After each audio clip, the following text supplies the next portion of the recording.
it tells us we're live on YouTube, but I always like to physically see it come up on the screen on YouTube before I get going here.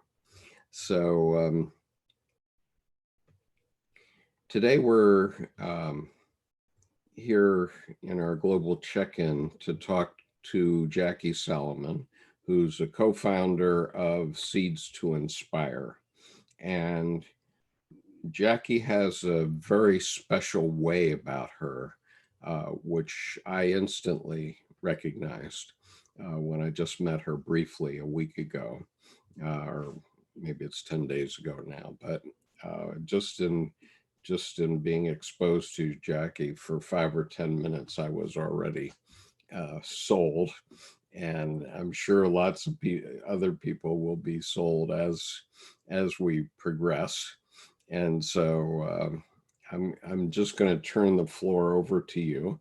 And I just want to hear your story. And so you can start anywhere, you can go to any layer you want to, and just let your spirit move you through your story.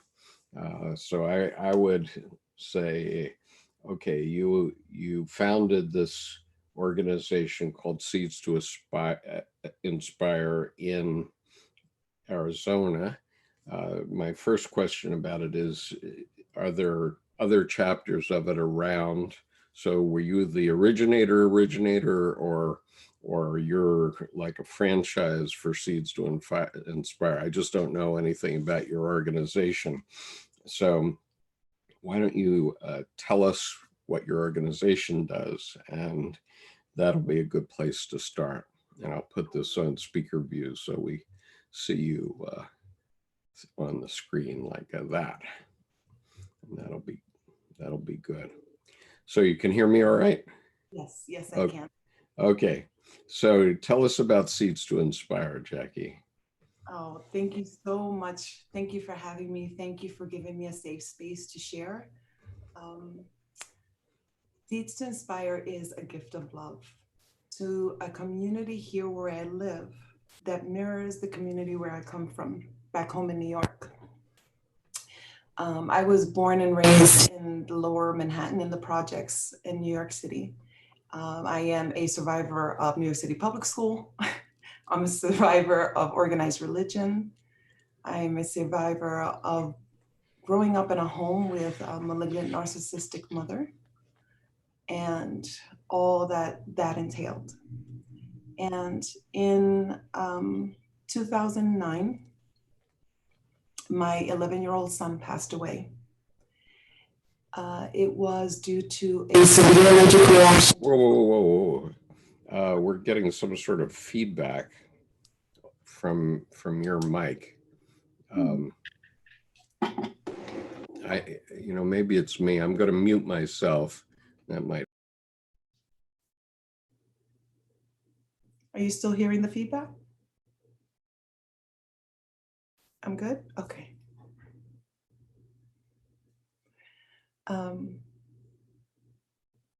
Is it okay to continue?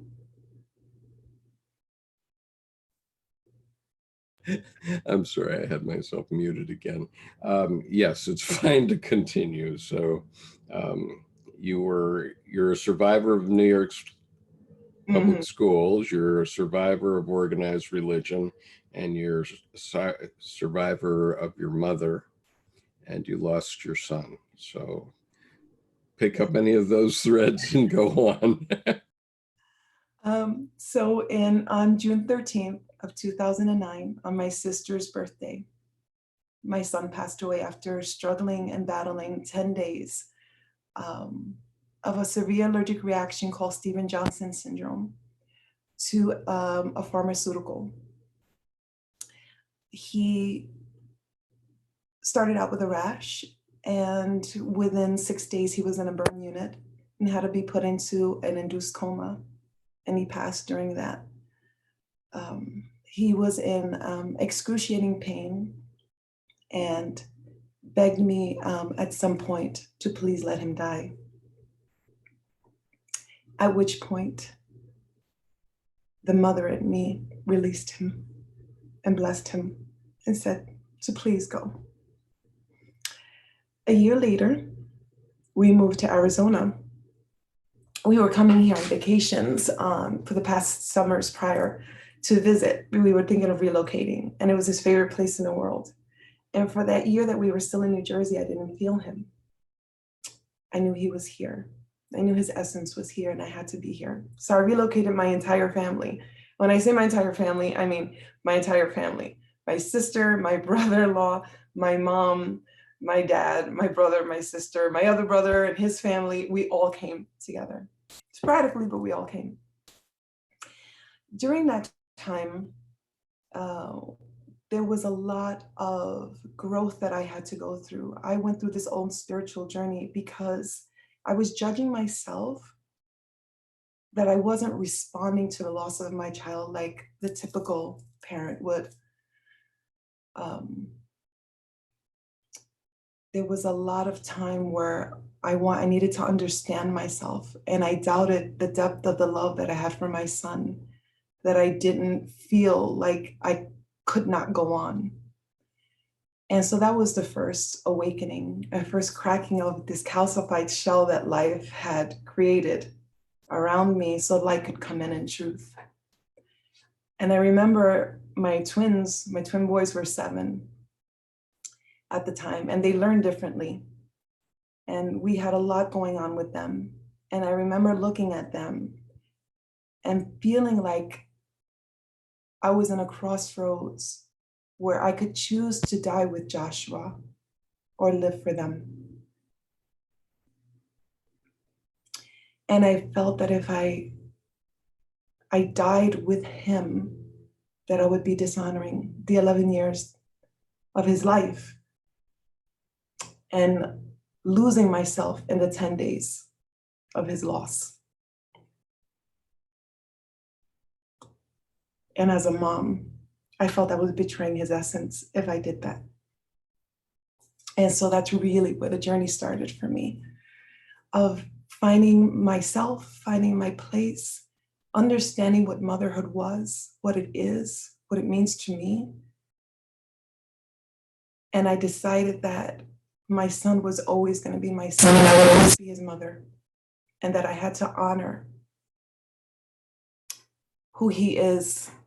I'm sorry, we got another crash of feedback. I don't know why, but could you just say the last 2 sentences again? I think what I said was I felt that my intuition was telling me that my son was with me, that he is with me, and that I could not be lost in this third dimensional idea of form, that his essence was with me and was flowing through me and inspiring me every day. And I longed to feel him, but I knew that I could not get lost in the form of who he was. Mm-hmm.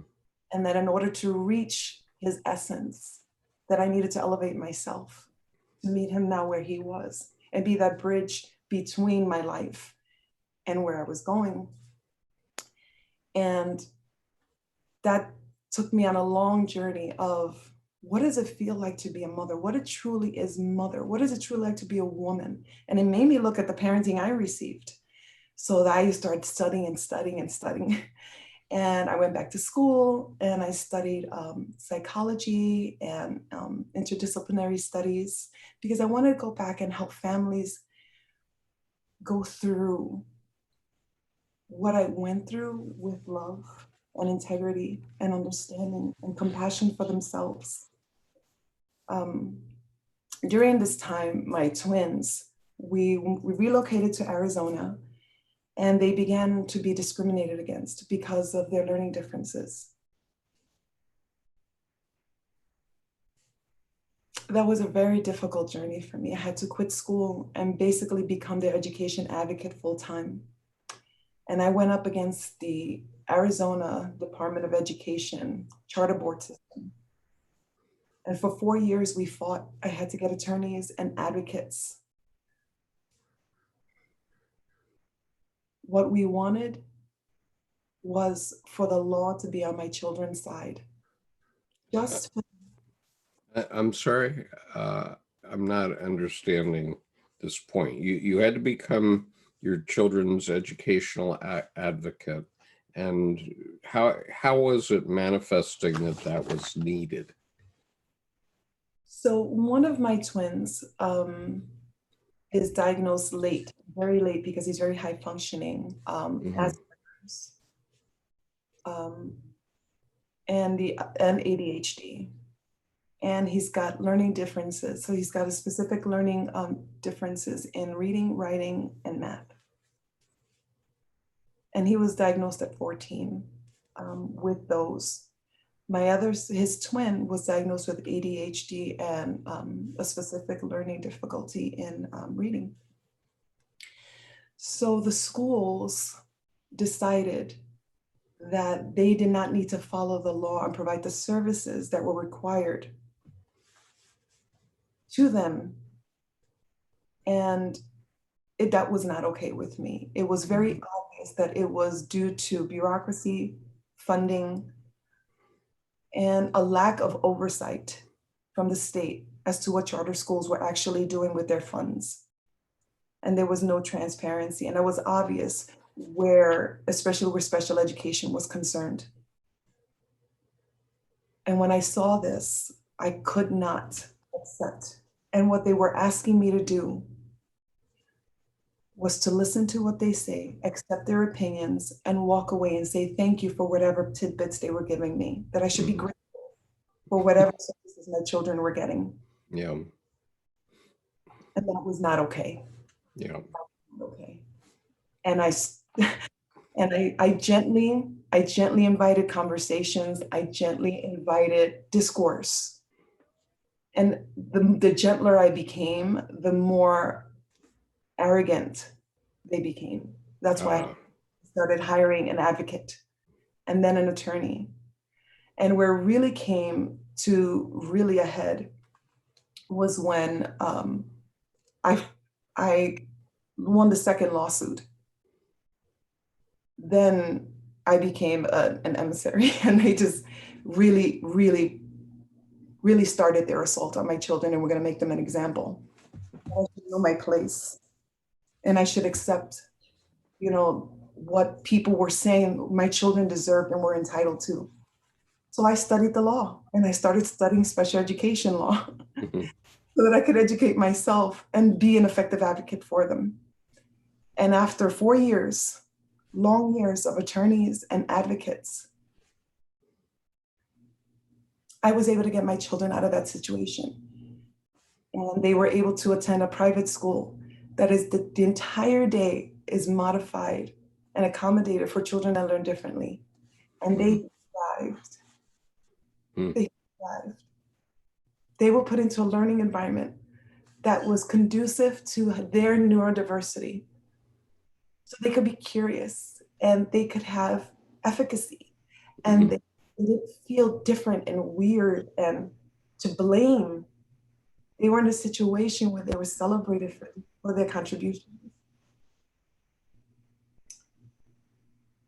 And I saw my children's life come back on after everything that we had done. Wonderful. Let's see. Hearable here, I guess I am. So did you become an attorney then yourself? Once I got my children out of the situation and they were safe, that's when I joined the ACLU. That's when you joined what? The ACLU. Oh, ACLU, okay. Yeah, I was invited to speak at the charter board as a parent that had gone through the experience. And I decided to join the campaign called Demand to Learn. And this was specifically designed for a push out of our Black and Brown students, of our children that have gender diversity, of our children that learn differently. It was a push out. It was a systematic push out where they did not want to fund. And they were discriminating against our immigrant populations. I mean, blatant discrimination. Yeah, I'm sure. And I just felt, if they were doing this to me, where I have educated myself in this, I have the resources and the time and the energy and I can see what's going on. Right. And for 4 years, they were going to wait me out and wait for my funds to run out and wait for me to just burn out. What are they doing to typical parents that don't know? What are they doing to these children that go to foster care, that they don't have anyone in their corner? What are they doing to grandparents that raising grandchildren that don't know any different? What are they doing to the people that don't speak English? I just could not. That went through my body, and that's where the divine feminine came in again. And I said, no, all children are my children. All Yeah. children are my children. And if it's not okay for mine, it's not okay for you. And I will go and I will fight. So I did that for a couple of years. Okay, your voice is cutting in and out a bit. I'm sorry to say. Why don't you say the last couple of sentences again, just so we can hear what you were saying? I said, I felt that all children are my children. Mm-hmm. That as a mother, as a female, living this divine feminine form, that I had a moral obligation to protect all the children. Mm-hmm. And after 2 years of fighting, I just could not do it anymore. I got tired of fighting. I've been fighting my whole life. And going into these meetings, it was so evident. The energy was so evident that they knew exactly what they were doing. And they had no intention of changing. None. And I was just done. And I said, I'm fighting on different fronts. At the same time, I was converting to my veganism and becoming an environmental activist and an animal activist. I was fighting for the right for children to live and actualize themselves. Right. So I just need to stop you again just for a moment. What are you using for a microphone, Jackie? Just the mic here. I could try to put a headphone on. Yeah, maybe if you put your headset on, it might help. Yeah. Yeah. I'm sorry to interrupt your story, but we need to be able to hear it. Sure. Let me go grab it. I'll be right back. Okay, thanks.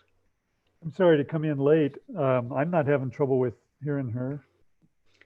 Okay, well, we've been...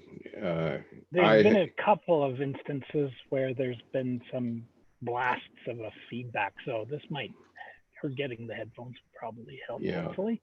Right, and we got some static, and we also, just now I was having her cut in and out, and so that was unfortunate. But it's been a very compelling story so far, where she lost her son to a extreme allergic reaction to a pharmaceutical when he was 11 years old. Oh my God! And so. Can you hear me? Yeah, I can hear you. Is that better? Yes, it is better.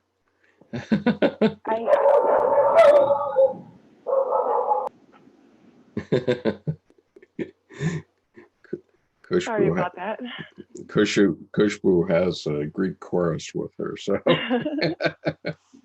Okay, so Jackie, why don't you just sort of back up, regather, and bring us back into the story at your pace, because I'm sorry I've had to interrupt, but I just couldn't hear you. Oh, no, not at all, not at all. Oh, it's much better now, though. It's much better. So I'm glad we've changed. So go ahead. I think what I was saying was about, I guess what I realized was attending these charter board meetings and being asked to speak month after month, and just working on my own spiritual practice, working on my activism in all the other areas. During this time, I was also becoming a certified climate healer. I was also becoming a World Peace Diet Facilitator. I also became certified in nutrition and plant-based nutrition through the T. Colin Campbell eCornell course. So I was studying all these different things, and as I'm confronting this charter board, And I'm learning about all the corruption that's going on with the government, with our animal agriculture. And I just faced this reality. I said, I am spending so much energy fragmenting all of my efforts, fighting on different fronts, but this is all one war. This is all one war on the oppression of consciousness. This is all about this duality. This is all about competition. This is all about using life as a currency. And our children, there's an assault on childhood, and our children are being used and being commodified, just like the animals and just like the planet. And I just could not do it anymore. And so I decided to step back. And I met with my friend, and I just started sharing my story. And she said, you know what? Let's do something about it. And that's how Seeds to Inspire was born. When I started saying, oh, I am done fighting. I'm here about love. I am here about solutions. I am here about peace. And I'm here about protecting all of the ecosystems where children reside, all of the ecosystems that are there to nurture and nourish the seeds that know who they are, who have come to this planet in this time with the knowledge and the wisdom to bring about profound light and truth and healing. And it is my job to protect the ecosystems where all children will actualize that. And that's when we started doing Seeds to Inspire. So what we started doing was creating events in our underrepresented communities, especially for children that attend underserved, underfunded schools. So we started going to the library and community centers and bringing movie screenings, expert panels, food samples, and everything is free because everything is about bringing that knowledge and that awareness that I would have liked to receive when I was a little girl growing up in an impoverished area. What would have looked like to me if someone would have come to that community and said, this is not your fault. I believe in you. I see you. You don't have all of the knowledge. You don't have all of the tools, and you don't have all the resources.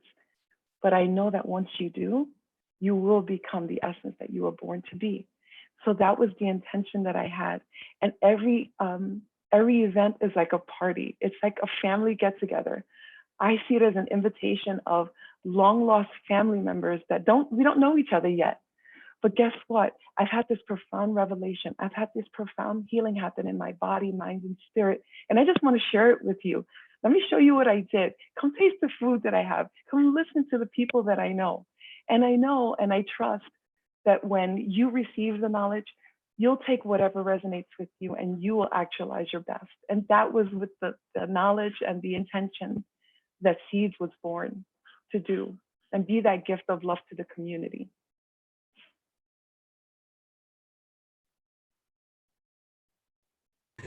I wish I had been beaten down more effectively earlier because I've had very similar experiences, but I kept fighting much longer. And when I finally left the battlefield and started to do other things more forcefully, changes happened for the better in my life.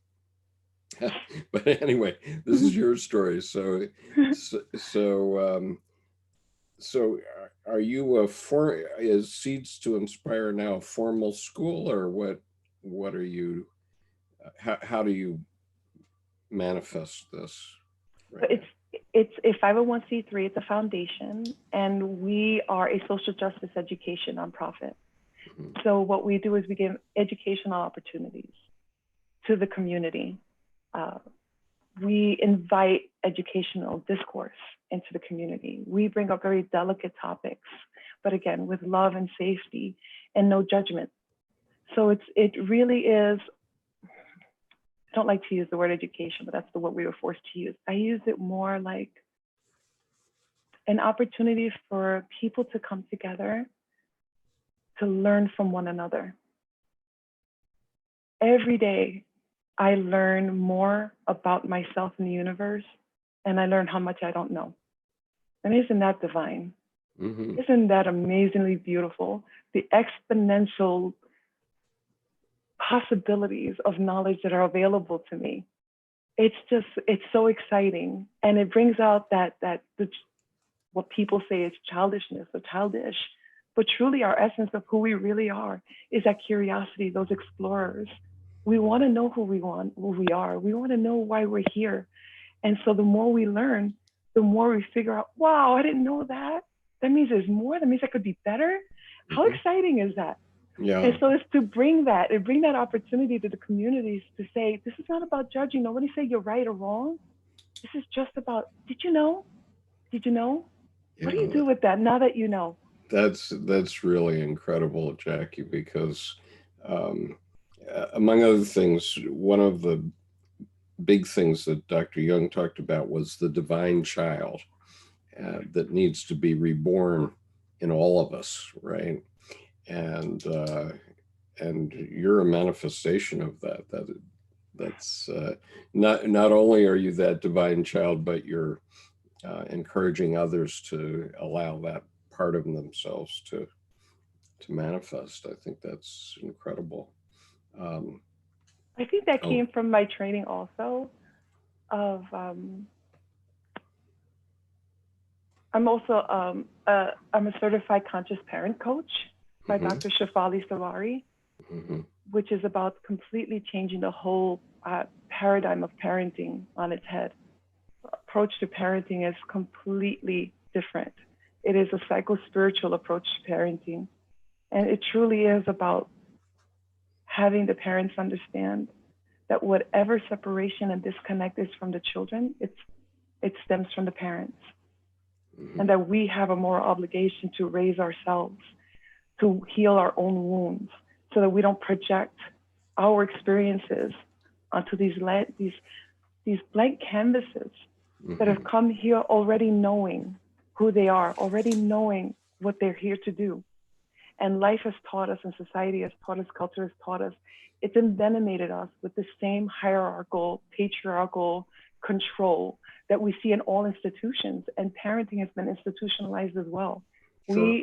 We inherit this prescription of what childhood should be, what our children's jobs are, and they will be all the things that we didn't get a chance to do. And so they become versions of us so that we can feel like we have actually reached our fullest potential through our children, pilfering their own divine purpose, taking from them, and we don't even know we're doing it. So we're hurting our children, but again, we're hurting our own inner children that want to live through our children. Right. So it's really addressing the parents and helping them understand that it's our job to parent ourselves. We have one shot at receiving parents when we're little. It's gone, that time has passed. Now it is time to come home and learn about ourselves and parent our own inner child and be that parent that we always wanted to be for ourselves, so that we can release the burden and the job of our children and see them for who they really are, and create the loving, nurturing environment for them to show us who they are, so that we can get out of the way and learn from them and see that mirror and the divinity in them. What a great gift that is to ourselves. That's a huge gift. And the greatest gift, my twins are now going to be 19 in September. And the greatest honor has been to watch them transition from childhood to adulthood and to see who they are. It is truly an honor to get to know them as young men and watch them take whatever pearls from childhood that they feel resonate with who they're going to be and release the rest, and not have any ego say, okay, that lesson wasn't for you, that's fine. Show me who you are. How can I help you be more of who you are? It has been the greatest joy in my life to do that. Fantastic. You bring tears to my eyes. just hearing that.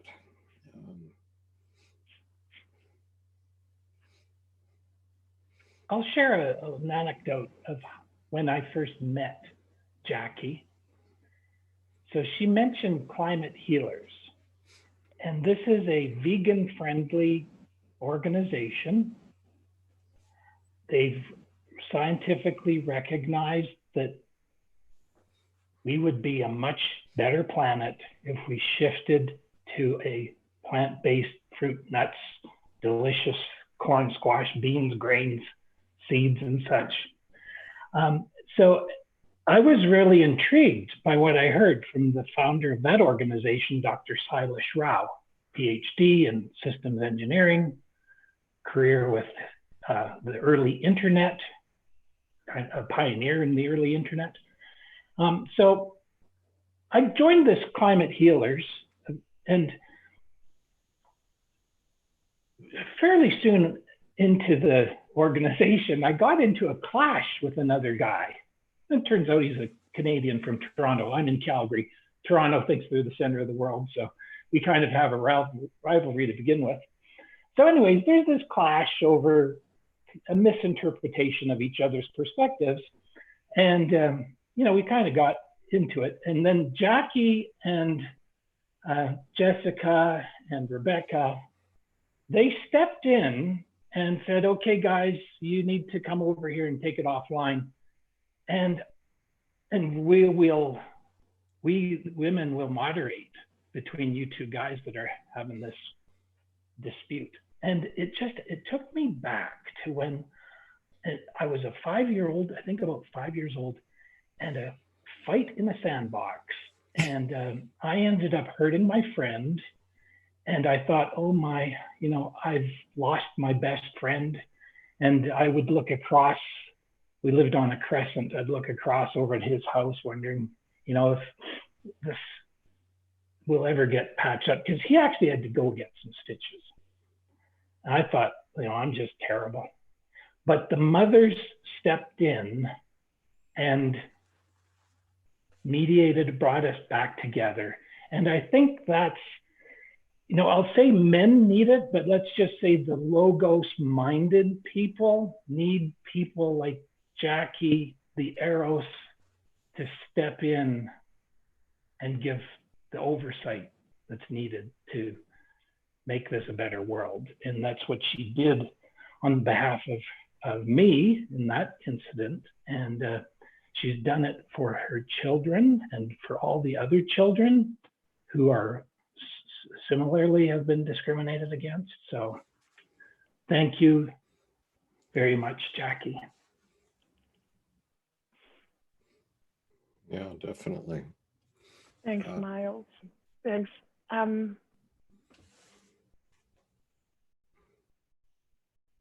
That takes me back to when I was a little girl, and we were talking about this at the last block party, where I've always felt the divine feminine, very powerful. And I remember stories when I was little, and I actually just don't like the stories, but my mom used to say, my gosh, when you were born, everyone would come over. You were just like Snow White. You were just this, everyone just wanted to come and be around you. And I was like, tell my sister, I look at the pictures, I'm like, okay, I was a cute kid. All kids are cute. Like, what's the big deal? And it wasn't. People, they don't know what they see.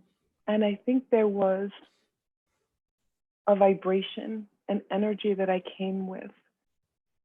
I truly believe in this lifetime that the soul contract I made in this lifetime to come back, I needed to go through my hero's journey very early on. I needed to break all my attachment to roles. I needed to break all of the ego that life was putting me in. And how did I do that? Before I came back, I said, give me the most complicated parents, give me the most complicated situation, give me the most complicated, I got this. I'm here to do some work. So just throw it at me, because that's the boot camp of life. And I was thrown into the cesspool of the boot camp of life and said, okay, let's do this. And so I fought and I fought and I fought. And I remember being in high school and getting beat up and given a concussion and being put into the hospital because girls didn't like the way I walked. And that was where my throat chakra really started shutting down for me. Was that denial of self, was that denial of my voice, of my truth. I had to always adapt to the situations because I had no mirrors that told me that I was divine and I was okay, that it was okay to be me. And through no fault, society, culture, institutions create systems where we, especially the people of color, we self-identify as not enough. We adopt the story that has been put on us, and then we go and we infiltrate our families and our experiences with that voice, with that identity. And so when I started with Seeds to Inspire and speaking, that was one of my most difficult challenges, was to open my throat chakra. And I didn't know why. This was something I wanted to do. This was love. This was Joshua flowing through me and inspiring me. Why couldn't I? And that's where all of my spiritual practice and my psychology came together in one beautiful divine clash. I said, do you remember when you left and you went to college? Growing up in New York, especially Manhattan, all people of color are one, and then there's white. There's Caucasian, and then there's everyone else. So in my neighborhood, you could be Korean, Chinese, Jewish, Black, Puerto Rican, Dominican, Cuban, it doesn't matter. We're all one. And there was this solidarity, there was this union. So when I went to school, I went to Oberlin, I expected that same. When I went to look for my Latino community. I went to look for my Black community. I went to look for my people, my home, my family, and I was rejected. I was kind of told, like, okay, you're not Puerto Rican enough because you don't speak Spanish, you're not born there, you're not from the culture, so you don't really belong in this group. Well, you're not Black, so you don't really belong in this group. Huge identity crash, huge, like, who was I? So that's where I started more and more trying to figure that out. And I realized that when I was here and I was coming to this community to be of help, that I had to face that wound that I never faced. That was like, what if they reject me? What if they judge me? What if then they don't receive and I'm just here with love? And that first time that I stood up and I spoke my truth and I said, my uncle, like, we're Puerto Rican, we're all come beautiful, different colors. We come from milk chocolate to dark chocolate to white chocolate. We're just all different flavors and colors. And so the majority of my family, very dark skinned. And when I left for college, even they started mocking me. Oh, you think you're white now? And like, you're going to Oberlin, now you think you're white. So it was always like this identity crash, like, who am I? What am I? I'm just trying to do better for myself. Why am I being judged for that? So when I came face to face with that community, it was, Joshua, give me the words. Give me the strength and the courage to do my work. And I spoke about my uncle, my beautiful dark-skinned uncle, who was a violinist, a child prodigy. He was playing with New York City Philharmonic, and he was in 6th grade. Beautiful violinist, growing up in the 60s. Received a lot of violence, what was going on. And he decided to join the military, and he joined the Marines, and he was sent to Lebanon, and he was injured in Lebanon. And he went missing for 3 months. We thought he was dead. And he lost hearing in one ear. He was developed seizures. And he was one of our veterans that came back and did not get any help. And my beautiful violinist uncle turned to heroin to medicate the pain of his experiences at war. And then he was arrested. And now society sees him as nothing more than an ex-con. They don't see anything else. The light, the creativity, the beauty, his heart. All he has seen is an ex-heroin addict and an ex-con. And that's not okay, because we're all greater than the worst thing that we've ever done. And we're all greater than the worst thing that's ever been done to us. And I shared that story. And I received such love back from the community. And that's when my courage opened up and my throat opened up. And I said, no more. There's no more being silent. This is not my story. This is not my story. The universe has picked me in this position to filter love through my experience and project this unconditional love onto the planet that's so needed right now.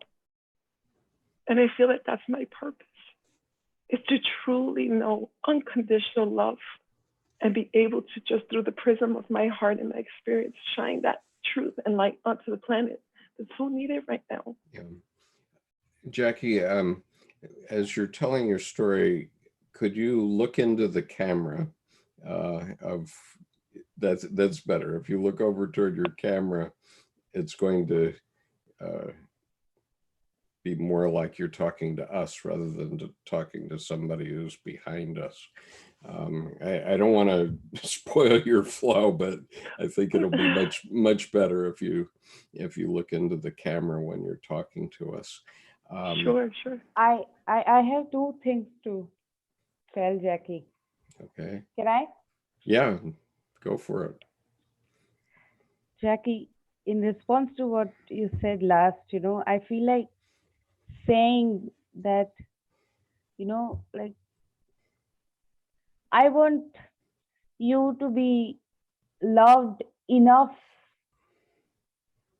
so that you can do whatever you want to do without any doubt and questions. And I think I'll be there and to do that for you. That is first thing. Another thing I feel is that we both are like made of like some very sexy armor made out of same fabric, if that makes sense to you. Absolutely. Yeah. Yeah, that's it. How are you now?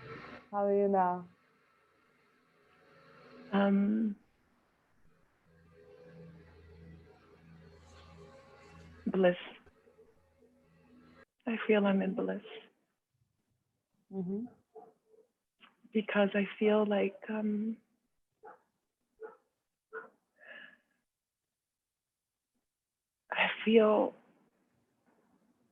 and I don't want to offend anyone religious, so please, if I do, it is not my intention. But the archetype of Jesus and Mary, I feel like my son. And he came for such a brief time. And we all make our choices before we come in these soul contracts. And I feel he came as a gift. And I feel like Virgin Mary, that I lost my son for the greater good of all. And I feel honored. That I was chosen. That this body was chosen for these souls to come through me to live their life on this planet. That I was thought highly enough by the universe to send me these precious souls. I feel so honored. And I look at my children, all three of them, as the greatest gift of truth, of honesty that I could have ever been given. And my mother divorced me 4 years ago. She, when I confronted her with her behavior and her toxicity and how she was envenomating the relationship with the children, she had triangulated us children, but it was infiltrating and it was going to the grandchildren, and I couldn't allow that. And when we confronted her, she turned and said, "You're disowned," and she walked away and hasn't turned back. And I feel so sorry for her. I feel so sorry for her because she is truly, truly a perfect example on how we can live in different dimensions on the same planet. She has created hell for herself. She lives the story of who she thinks we are and who she thinks we should be, the expectations of what should be. And she blinds herself to the as is, to what's right in front of her, the precious love and relationships are right in front of her, because her ego and her pain is requiring more than what we as human beings should be given. She wants to be loved more than we love ourselves. And I could not do that, and I would not sacrifice my children. And so she's missing out on us. She's missing out on my kids. She's missing out on all the beauty that we have to offer. That's a pain, that's a wound that she's doing to herself. And I'm blessed that I know enough, that I've studied enough, that I've come home to my heart enough, that I can release her to her unconsciousness and not judge it. Release her without my ego determining what should or should not be.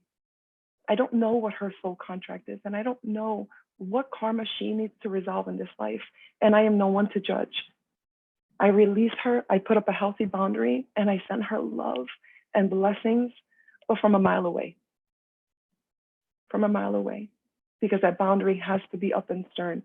But that doesn't mean that it's not permeable, you know? I send love that way. I release her.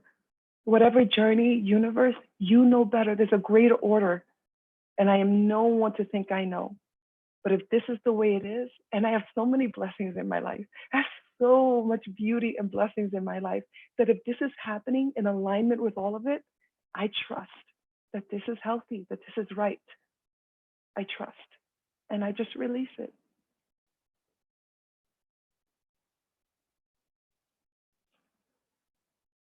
And that's just, I have observed people's, when I enter, people suddenly change. Like if I passively observing them behind the scene, like group behavior suddenly change, and I have stopped taking it personally now, you know, and so I can feel it when you are also speaking, that why it might be easy for others to just bring their unconscious out in your presence. So I don't blame them also. Since I was a little girl, people really like me and just like want to talk. And you know, there's this running joke in my family. If anyone's crying, they're like, "Where's Jackie? Did she Dr. Phil someone? Where's Jackie?" Because every time she sits with someone, they start crying. You know? So I think I had this ability, even when I was little, to just create space where people could feel safe and authentic and real and be seen. And I now see it as I speak the language of love, that lost language of love. My heart speaks for me, and very rarely do I kind of think or formulate what I'm going to say. I trust my body and the 5 senses, but I also trust my 5 spiritual senses to communicate with me. I trust that there's a beautiful symphony happening between the 3rd dimensional world and the higher selves. And it's my job to filter through that and be in touch with that person's soul. And so I will speak soul to you. I bypass ego. I don't have the energy or the time for ego. Honestly, I just don't. I've been fighting my whole life. You know, and I'm not going to force my love on anyone. I'm here to be present and shine light and truth and create a safe space. If that is not where you are right now, I love you, but I release you. And I'm here. And perhaps maybe one thing I say, even just one, will just plant that little seed. And I trust that eventually on your time, in your experience, the universe loves so much that that will come to fruition in its time. And I'll be here. I'll be here to support you. There's no time. This is 3rd dimension. There's no time. What's supposed to be will be. And I love and I trust. The universe has been so beautiful and kind and loving and supportive of me that I can love everything that's happened in my life. I see it as every opportunity was, where are you now? Why is this showing up? How did you co-create this? How can I grow from this? What a blessing each opportunity has, a stepping stone, so I could get to where I am, so I can love myself so much that I just overflow that love. How can you give to someone when you're taking from yourself? But I have so much love, and I work really hard to make sure that this temple that I'm in can carry that frequency, right? 8 months ago, my 20-year marriage started to end. And I took this time for me to say again, what haven't I seen? Why is this showing up? What still is left within me that's not healed, that is inhibiting me from actualizing all of the greatness and potential that the universe has for me? And so I took this time and I just dove into yoga and meditation. I slept in my backyard for a month to just recalibrate my cells and my vibration to the birds and the trees and the moon and the sun. I went mostly raw. I write, I'm a writer, I've been a writer my whole life. And I became obsessed with the work, with being part of the whole. I do my work locally, but how do I contribute to the whole? I am part of something greater. What do I have to offer? Why is this here? Why is this shown up? And how can I transmute these experiences in divinity and shine that truth and shine that light and shine that gift into the world? If there's nothing more that I can do, is to take the experiences of what I've been through and wash them in this heart of mine and shine light and just create this prism of healing and just shine it back out to the world with this unconditional love and say, I am you and there's nothing in you that's not in me. We are exactly the same. If I can do this, you can do this. You just need help, you need support, and you just need to know the things that you don't know about yourself. But once you do, you'll come home. You'll come home because we all want to be our best versions of ourselves. We are nature. And nature is homeostasis, nature is peace, nature is not competition, nature is vitality. Take only what you need, give all that you can, and be all that you can be. That's all we have to do, and we have forgotten. Thank you, Jackie. I'm Joss. I just wanted to support you and give you kudos for such a wonderful message that you're bringing. It resonates. Your spiritual orientation resonates not just to me, but to everyone watching and to the universe. There are many souls out there listening too. You're essentially channeling. You're channeling your great self, or let's just say, because I have that same orientation too of God. And so thank you so much. And thank you, Miles, for bringing Jackie on board here, because this message really needs to go out. And I see that your message is all about love and forgiveness and about letting go. Also, you know, you said your life was like boot camp. Well, God was, I don't know if you know the poem by Kahlil Gibran, but he says you have to let love in and let me poke my sword into your flesh and let me thresh you onto the ground like grain, because he's making you sacred bread to be given to everyone to partake. So you are being the vessel, the divine vessel for his message. So I just wanted to chime that in because, you know, you spoke of the chakra, the throat chakra.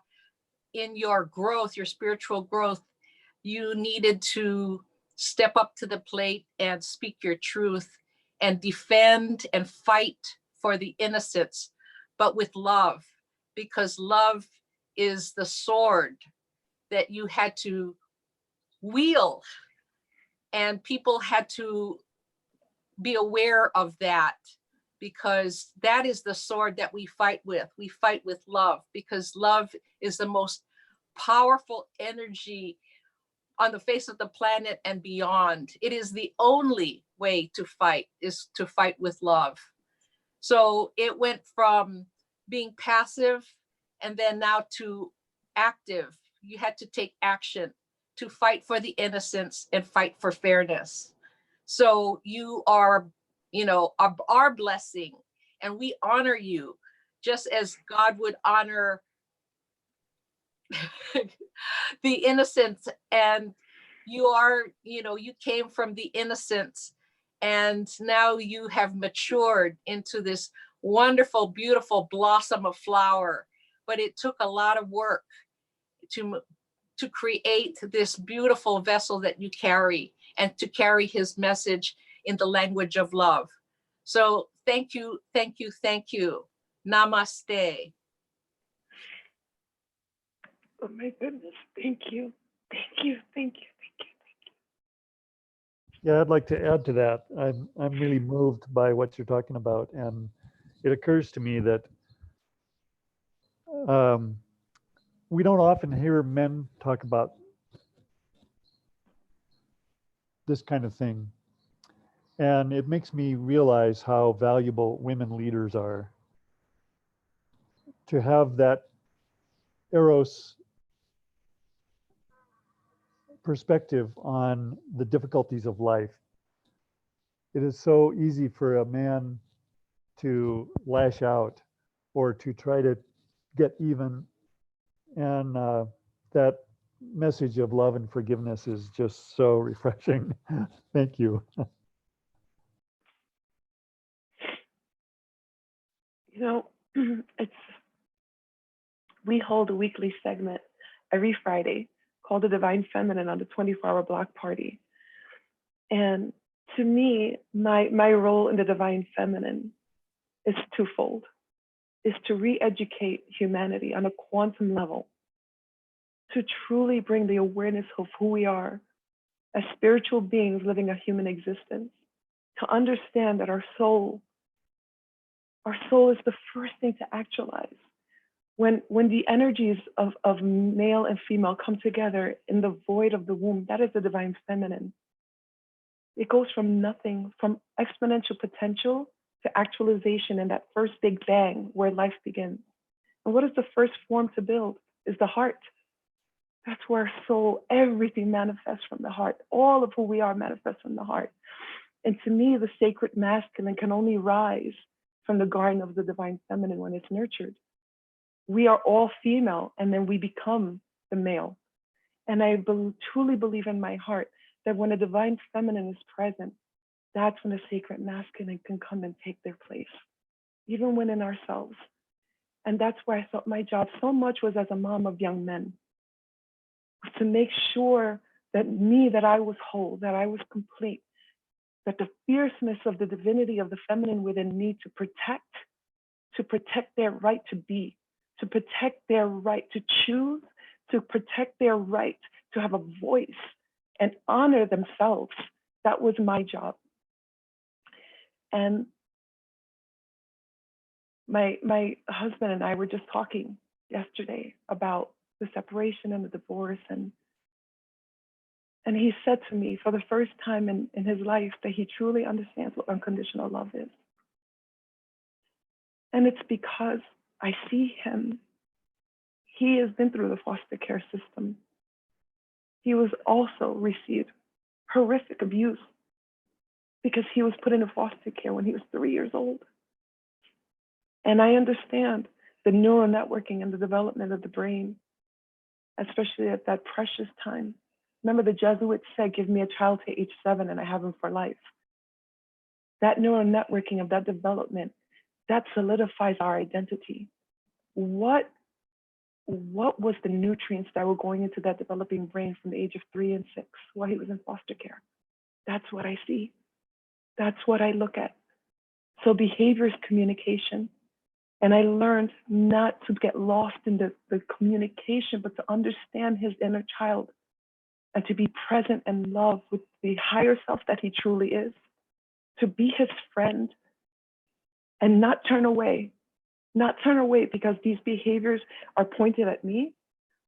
No, these behaviors are pointed at yourself. You're on self-destruct and on collateral damage, just like a tornado. I'm not going to judge it. A tornado is going to do what it does. It's not aiming for the house. Collateral damage. To love that much. That's the gift that I'm talking about. That to be present in unconditional love so that whoever is in my presence knows that I see you. I see you. And in this space, you can remember, because we've all just forgotten.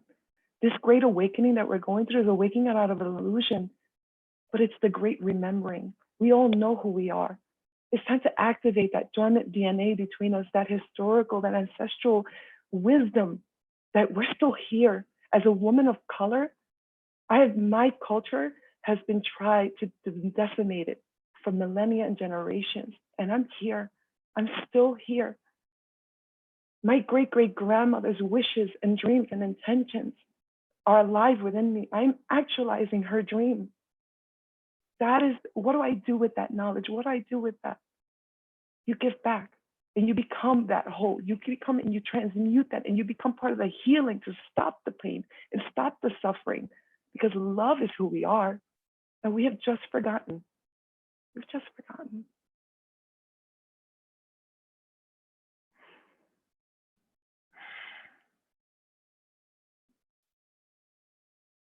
Hi, Jackie. I'm sorry I was late coming, so I missed some of your story, but I am just basking in the glow of the warmth of the love that fills you. And I just rejoice in the youth that you have become this light and wisdom. And I'm 78 years old, and I think I'm just starting to tap into it. So better late than never. But it's just a delight to hear you say things that we have all hoped for and felt ourselves in terms of what we want for the world, what we want people to know about how loved they are, that we can love who they are and who they are not.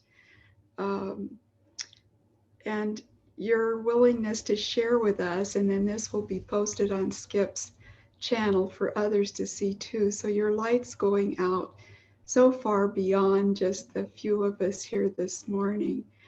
I guess we're live on YouTube, so who knows how many are there.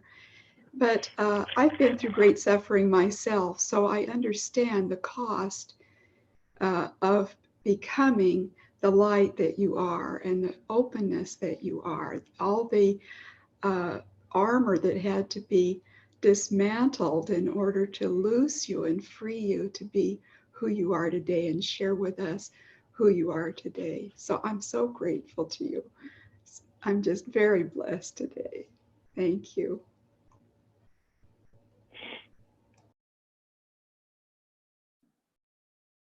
Thank you. Thank you so much. There's nothing greater for me than to know that everything that I've gone through and everything that I've learned has been in service, I had to learn these things so that I could be present in other people's experiences. I had to know what this was, a lived experience, so the empath that I really am could not only be present with your experience, but help you find a guru within yourself. You have all the answers. You know all of the answers. You know you've just forgotten. So let me come in. I'll be your help. I'll hold your hand and I'll shine that flashlight in those dark corners, because remember, we don't have to fight the darkness anymore. All we have to do is bring the light. We don't have to fight the darkness anymore. We just have to bring the light of awareness. Where awareness goes, energy flows. And if we bring that awareness and we're courageous enough to look in the mirror and say, okay, it's not about anybody else. Just think about, what about me? How did I get here? What am I here to learn? And how can I love myself through this? And to trust our bodies. And so much of us have forgotten what it's like to trust ourselves. We've confused instinct with intuition. And there's a very big difference between instinct and intuition. And we've learned to stifle that intuition, that claircognizance, right? That clairsentience, those 5 spiritual senses that are always communicating to us. We shut them down. They're not real. That's fake. That's woo-woo. We're denying our multidimensionality. We're denying truly our essence. And when we are trust enough that we can be present with ourselves, I tell you feel like a superhero. It's no joke that, we used to own a comic book store. And my kids they're encyclopedias of comic books. Like we are a comic book family. And so I always tell them, I feel like Dr. Strange. Like I feel like I can see things. I feel like these battles going on. Like even when I was dealing with my mom, I would tell my sister, I feel like we're having one conversation, but there's a whole other level of conversation going on that's not being said and communicated. But I'm part of it. I feel it. I feel the spiritual battle going on, but we're speaking on a lower level. And I couldn't do it anymore. I could not pretend that I was not seeing that higher conflict that was going on. And I needed to be present and speak in that language. And I think that that's what happened. When I stepped into that language, which shouldn't be, but is now almost an esoteric language of truth, integrity, love, but that fierceness to protect truth, that fierceness to protect my right to be. You will not, in my presence, deny my truth. And I will never be allowed to deny my truth again. I've denied myself and my essence my whole life, and I will never again, ever again, pretend to be something that I'm not. I no longer have other people's voices in my head telling me. I trust myself, and we have forgotten how to trust ourselves. So when we trust ourselves enough to say, do I or don't I?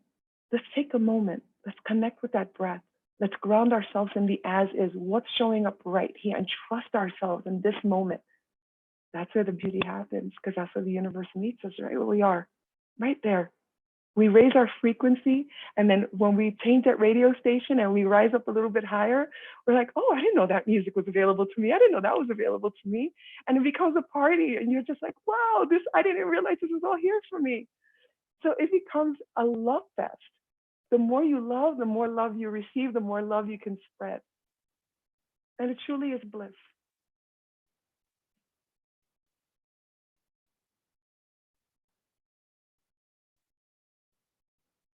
Jackie, you are truly a superhero. I think only you or your children will understand this, but this is something I tell about myself, that in reality I am Star-Lord, but I think I am Dr. Strange. That is the complex I have. Yeah. Yeah, we're all Dr. Strange. You know, when we start thinking like that, we really see like life is here for us. We're not victims to life. Life is here for us. It doesn't have an agenda. Life is life, and we are part of life. We are life. So we separate ourselves from life, like, and become victim. Life is happening out here. We just happen. No, we are life, and life is playground. Life is when you raise yourself enough. Like the first time, I just turned 48 on May 3rd. And I feel for the first time in my life that I'm a full-grown woman. I know myself. I love myself. I honor myself. For the first time, I feel like I trust myself. And that's where the bliss lies. When I can sit in my own skin and you know what, Jack? You're good. No matter what happens, you're good. And you can handle it no matter what happens. You can take care of yourself and you can handle it. You know, I've lost 150 pounds. I reversed my diabetes. I reversed my hypertension. I am no longer on bipolar medicine. I'm healthy. I'm the happiest I've ever been. I'm the fittest I've ever been. And so when people say, I don't know how you do it, how you're so strong, to me, it's not so much about being strong, it's about being resilient. It's about finding the resilience that we all have and not denying my intuition that was telling me as I'm washing dishes, you know, you need to start sleeping outside. Okay, I guess I'm gonna start sleeping outside. Whatever that means, I'm gonna do it. What is the harm? Change my life. Waking up to the sun and the birds every single morning was just transformative. I didn't realize this ecosystem that was in my backyard with the salamanders and the birds and the moths coming in the morning, the hummingbirds. All this time, the as is, life was happening. And because I was lost in the institutions and the society, I was missing truly what life was about. And that's what I was missing. That's life. That's who we are. We are nature. We don't come from nature. We're not part of nature. We are nature. We are our mother's children. And this is why I'm so passionate about the environment and about animal agriculture, also because I feel like we're denying ourselves the truth that we truly know. And as a mother, having lost a child, I feel that my unconsciousness put my Mother Earth in a position that she has to sacrifice her children to save all the rest. And that's us, because we've denied who we are, our humanity, and we have forgotten who we are. We're on such a self-destructive path that it's going to be us or her and the rest of her children. That hurts me. That hurts me that we've put our mother in that position, when all we have to do is change the story of who we are as humanity and not see ourselves as these Homo sapiens, as the wise ones, but like Sailesh calls us, Homo Himsa. We are all one family. We are all here to protect all life. And maybe humans being the wise ones and the most evolved ones, I see us as being the older sisters and brothers of our brothers and sisters on the planet. And we've betrayed that role as older siblings. We're supposed to protect one another. We're supposed to take care of one another. As the older ones that have lived and know better, we're supposed to go back and protect our younger brothers and sisters. And we betrayed that role. We betrayed the planet. We betrayed our brothers and sisters. And that's a wound that we inflict on ourselves. And so that makes me feel also, oh, I love that photo, Miles, when you put that, I love it. Because to me, I look at that and they're looking at us and they're saying, you forgot our language. Because we speak to the animals, we speak to nature. That is a soul-to-soul heart language. And we have forgotten that and we've betrayed that. That's all they want from us, to love them and appreciate them, the wisdom of life aside from humanity, the precious of the diversities on the planet. Love ourselves enough to truly appreciate and love the beingness of others. That's our role, that's our job. Jackie, I have a question. You mentioned that Mother Nature had to sacrifice its children. I have a question from the other side of the spectrum. What do you want to tell those children whose parents are sacrificed?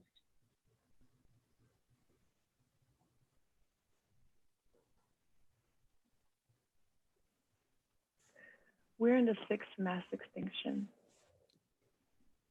We're losing millions and millions and millions of animals every single day because of our choices.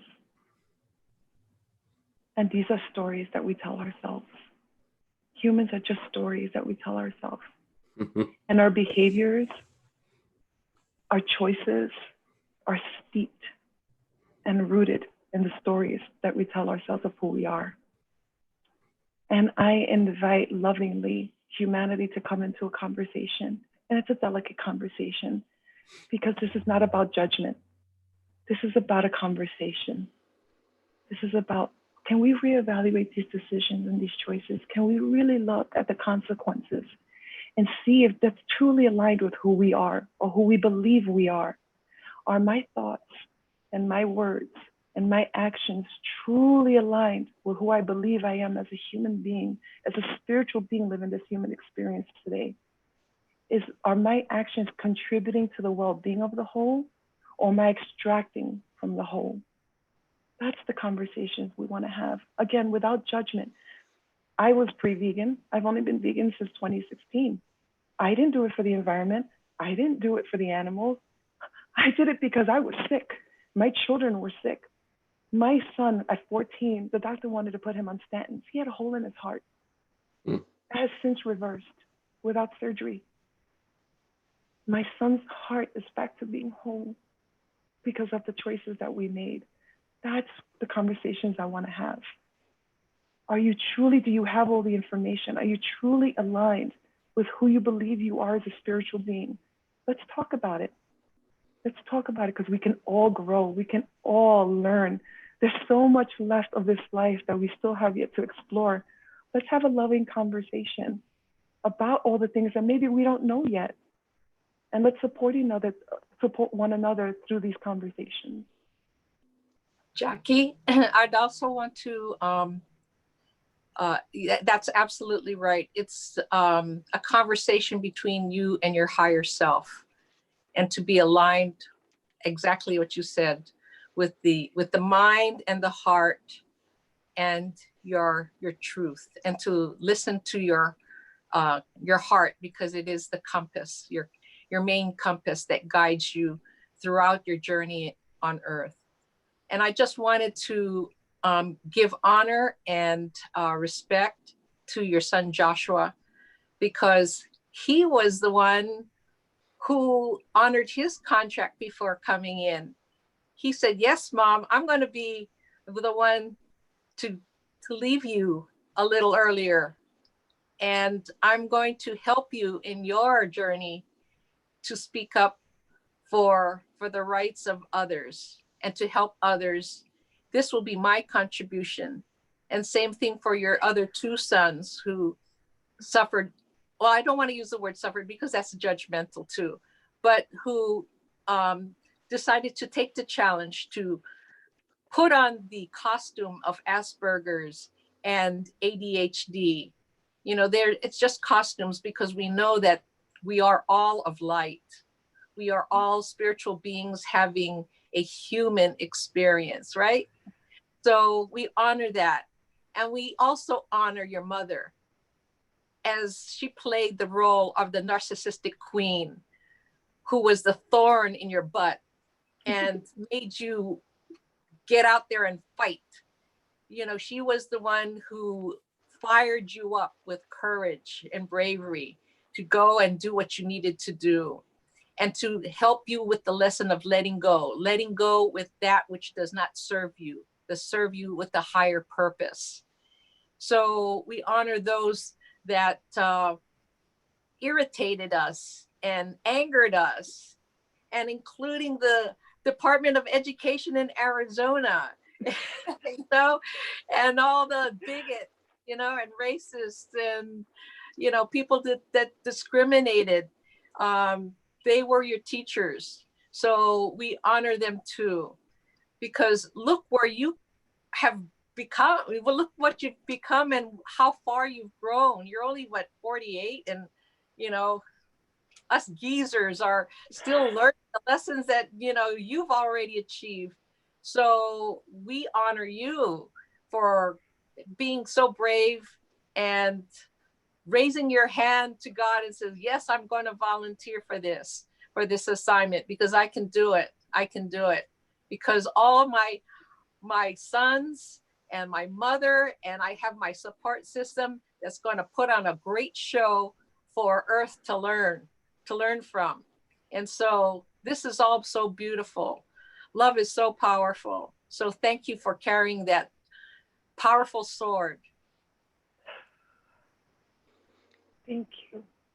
You know, it's so refreshing to be seen. This is an amazing story for many reasons. I'm sorry I've been so silent, and I must look like I'm looking down all the time, but I've been taking so many notes because you've made so many of the things you say are quotable and valuable, and I want to remember them. There is no accidents.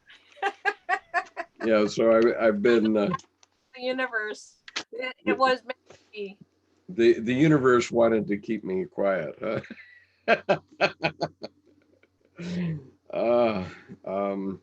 Jackie, there was a question here. Have you written about your journey? Have you written a book or something like that about your story? Thank you for that question. I have been working on a memoir.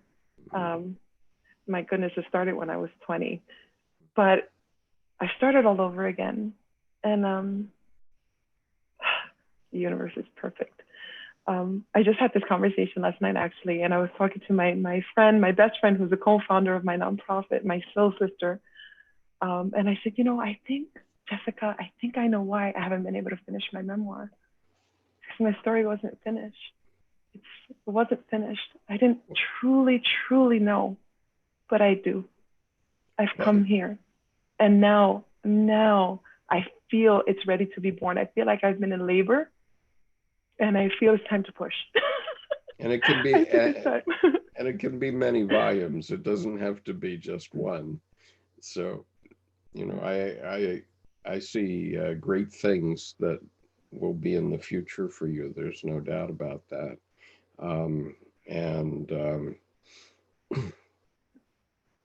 You know, it's, and I don't necessarily think writing a book is the best way to get the story out.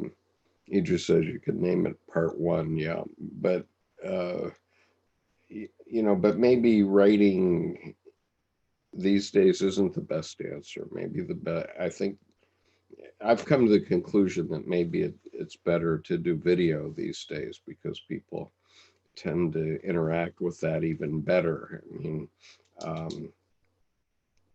because I've been doing what I'm doing for quite a while, and you know, I really never got very much feedback from my website where I've put essays about Carl Jung, almost no feedback. And I put more than 3,500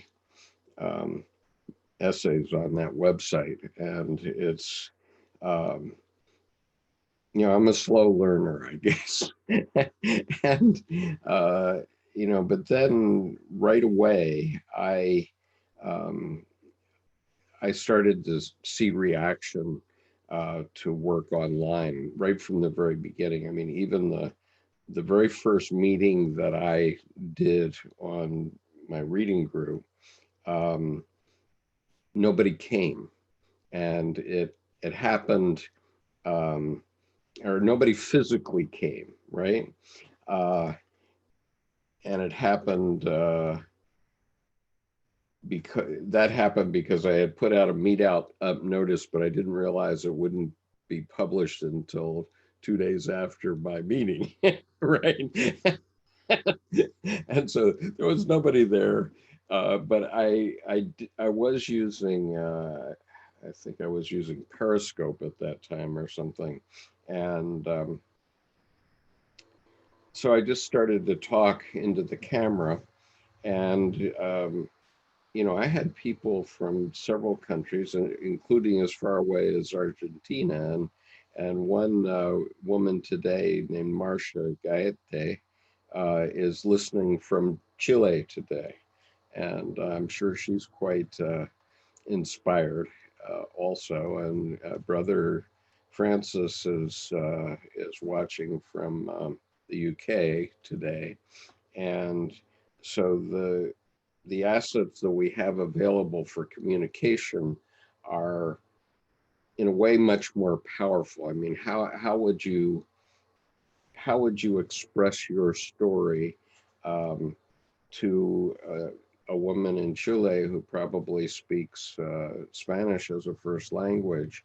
And I mean, how would you even think about that? And obviously Marcia speaks English just fine because she's listening to our conversation, but you can inspire her way before you could inspire her if you could write your story down and then get it translated into Spanish and all that jazz. And so I'm not sure writing down your story is the best answer anymore. You know, we've built a community here. All of us, everybody that's here, has built a community, you know, thanks especially to Miles for bringing you into it. You know, and your way of being in the world just shines through. There's no doubt about it. And you know, when you and I spoke a few days ago, and we only spoke for 5 or 10 minutes, but I knew immediately that you were the one, or you were a one that we had to talk to, no doubt. and so that's very clear, and it's very clear for with respect to several of our members, the way they shine through in various different ways. We're all seekers, obviously. I'm a little bit, well, the epithet is he's a hard-headed Dutchman. Well, I'm only a quarter Dutch. My paternal grandmother was Swedish, and my maternal grandfather was German, and my maternal grandmother was Welsh. So, you know, we Americans tend to all be Heinz 57, right? And, but sometimes I think of myself as a hard-headed Dutchman anyway. And so I am slow to get something, but when I get it, then I get it completely. I mean, then I've grokked it. And so I still want to know more about your nonprofit. Is it unique to you and to your area? Tell us about that. Yeah, she's a total love child. I used to think, I used to joke with my friend and say, you know, we need to do this. And she would just kind of tell us what she wanted to do. Opportunities would come. People would hear about Seeds to Inspire and like, oh, it's so unique what you're doing. You know, would you want to do this? And it's like, I thought we were going to do this, but okay. She wants to do this. This is where we're going to be of service, you know? And I just kind of followed her.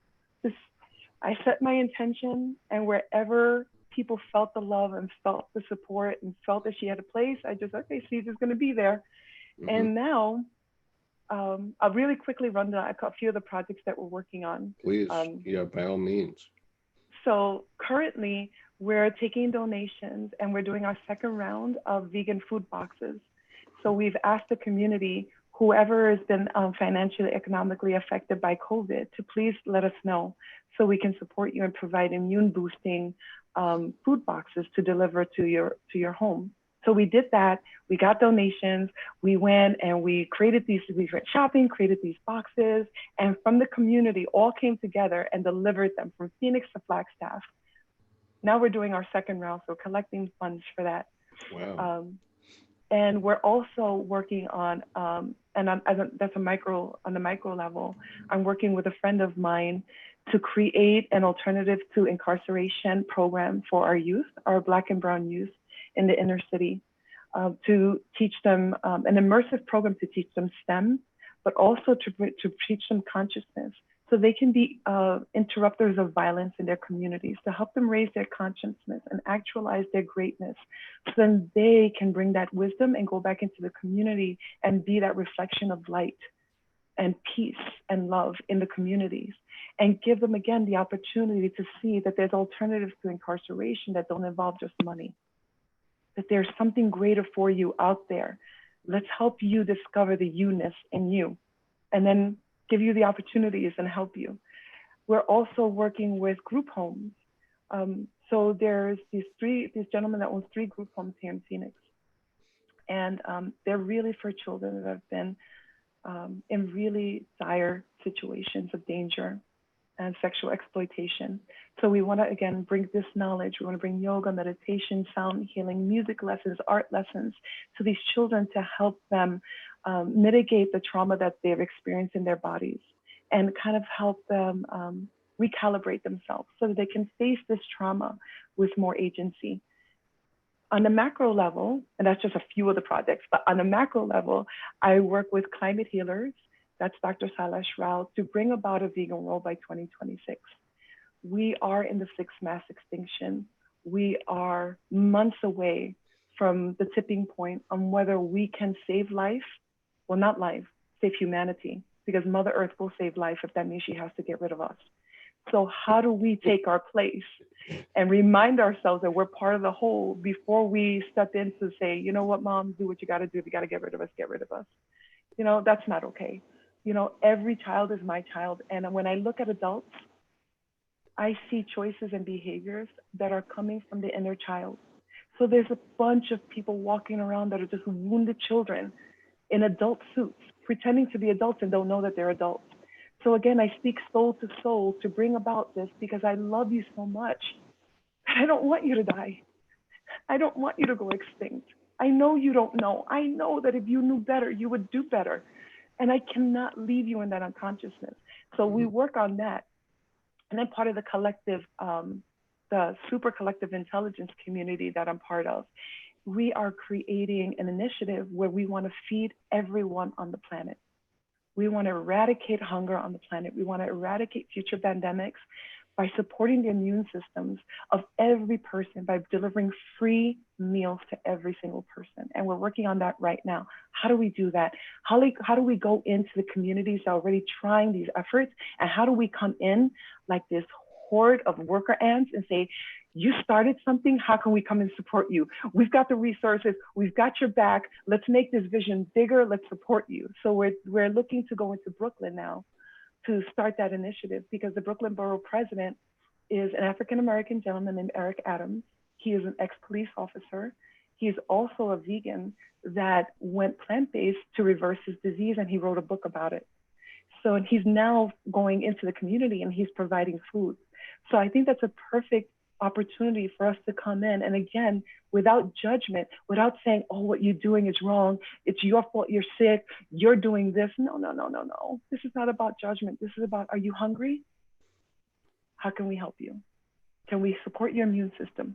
How do we make sure that no child goes to bed hungry ever again? How do we do that? With foods that are filled with light, love, vitality. There's no suffering. There's no fear running through the plate. There's no death on this plate. There's only life and light and love. How do we help you to invite that energy into your body? How do we help you do that? By giving you free food with love. You don't have to take it. But I remember when I was a kid in the projects and the government would come in and there'd be these cheese lines and everyone in the projects would come down and stand on the cheese lines to get these big blocks of Velveeta nonsense junk that was just clogging our arteries and clogging our brains. Why can't we do that, but with love and vitality? Why can't we go back? And that's my community. My family's still there. I have my uncle that lives in a high rise with his 3 children and boxer. For 2 months, they can't leave their home. How is that okay? How is this okay? We can do something. Let's do something. So it's that initiative to go back and help, especially the children, to give them a fighting chance because children are our teachers. They're our gurus. They are the closest to source energy. They are the closest to having not forgotten who they are. Let them teach us and show us and reflect back to us so we can remember that divine memory of who we are. And if we work on ourselves, if we clear ourselves up, if we raise our vibration, we in this moment have the potential to heal trauma 6 generations back and 6 generations forward. How do we not know this and come to that center and give that gift? Because even I know, and I use the title malignant narcissist for my mom, but that's just a label so people understand the cluster of behaviors. That's not who she is. That's a consequence of her soul breaking under the pressure of the oppression and the unconsciousness that was inflicted on her as a child. That's not a judgment. That is an understanding. That is a love and understanding. And I wish and I pray for the peace of her soul that she can find rest one day. And I work on myself because I know that when I raise my vibration through resonance, we affect all those who are entangled with us. We're just this beautiful pond. And all I have to do is work on myself and trust that I will radiate that love. And love and light penetrates all ego. It penetrates all trauma. People just want to be seen. Every child just wants to be seen. Can you hear me? Do you see me? Am I safe? Am I loved? Yes, yes, yes, yes. That's what every person wants. Interesting.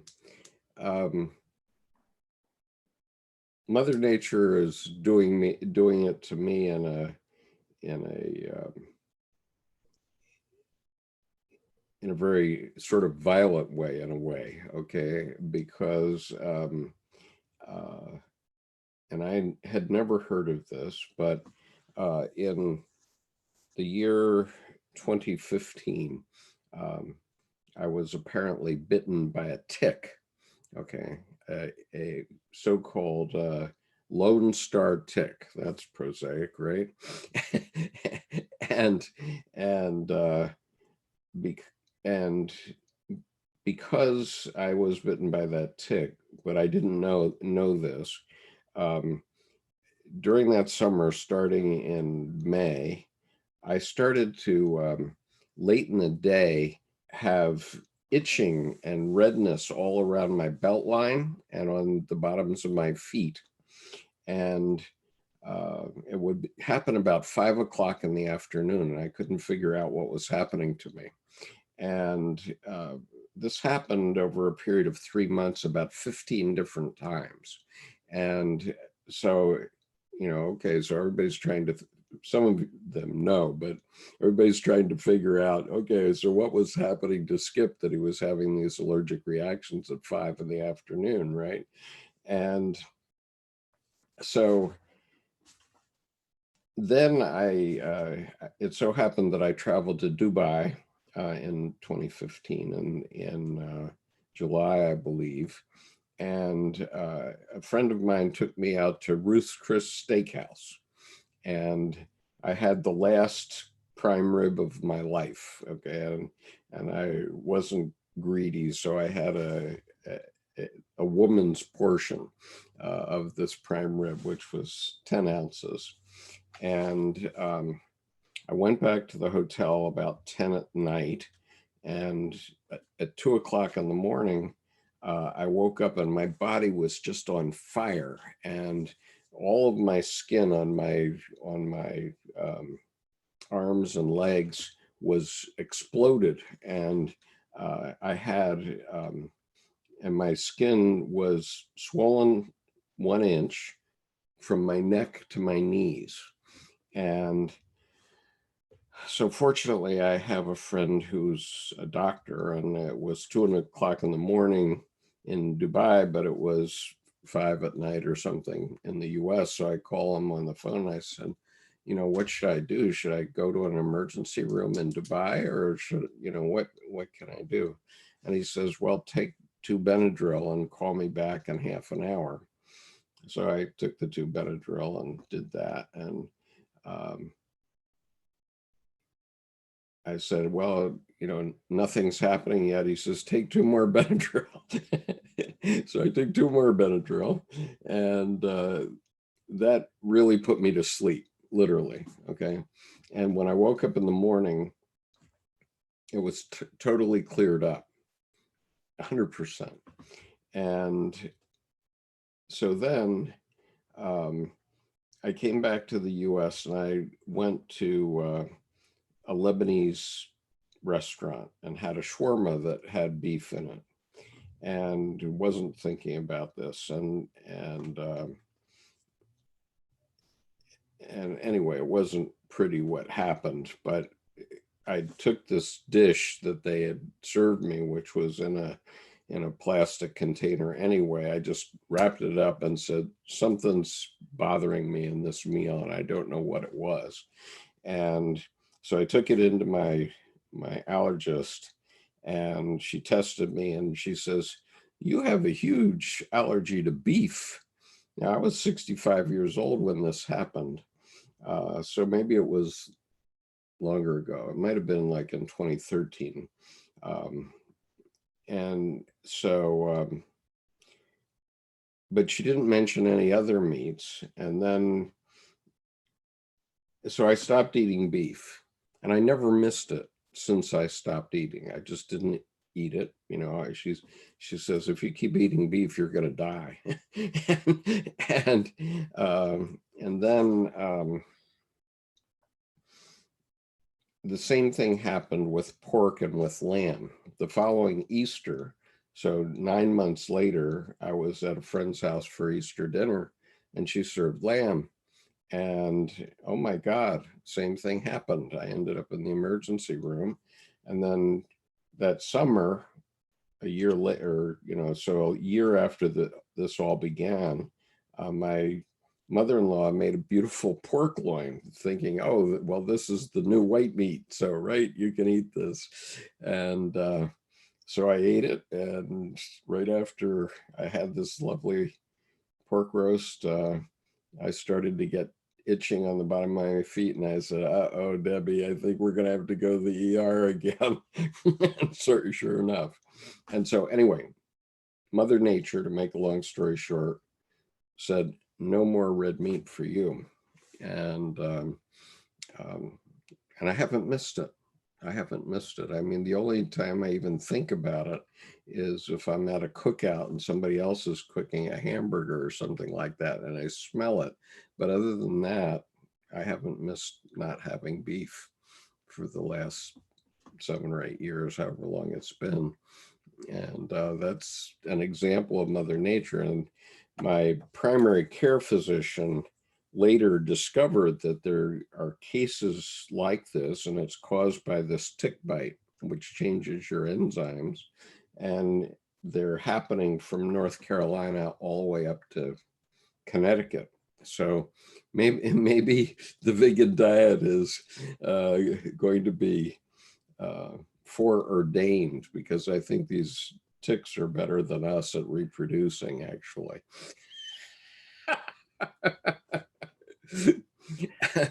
Mother Nature has a ways of communicating with us. She does. Yep. She does. Yep. And if I could share, I shared like how I went plant-based, but literally it was that overnight decision. And again, it was the fierceness of the divine feminine. I was studying this for myself. And at the time, my twins were 15. They were just about to turn 15. And because of all the challenges that they've always had in schools, especially my twin Noah, the one with ADHD and just one learning disability, they've always received services. Since they were 15 months old, they've always received services. They went to preschool disabled. They were always in resource room. They've always received services. And because of this, the school systems are designed to deify athletes. And because my son could not have the grades, he could never be an athlete. And his father played basketball in high school and college. And all he ever wanted to do was be on a team and play basketball, and he couldn't. So when we switched and we were able to put him into this school, my husband actually started the sports program, the basketball program there. And then he was asked to be the coach. And my son, for the first time, there was no testing, there was no grades. You want to play, play. You want to learn how to play a sport, play a sport. That's all you needed, the intention. He was so excited. This new school, he was going to be able to play basketball. His dad's coach, and he breaks his leg. He broke his leg so badly within the first week of practice that he needed a full cast from his hip all the way to his toes. Oh my heavens. And the school is an hour away. We had to drive them back and forth. Whoa. So I get a call. My son, he broke his leg, meet him at the hospital, call my husband, meet him at the hospital. I get there and I'm trying to support him and I'm trying to reassure him. And the surgeon comes in and looks at me and says, Mom, I think he's out for the season. My son looked at me and he just started bawling and bawling. And he said, not again, Mom.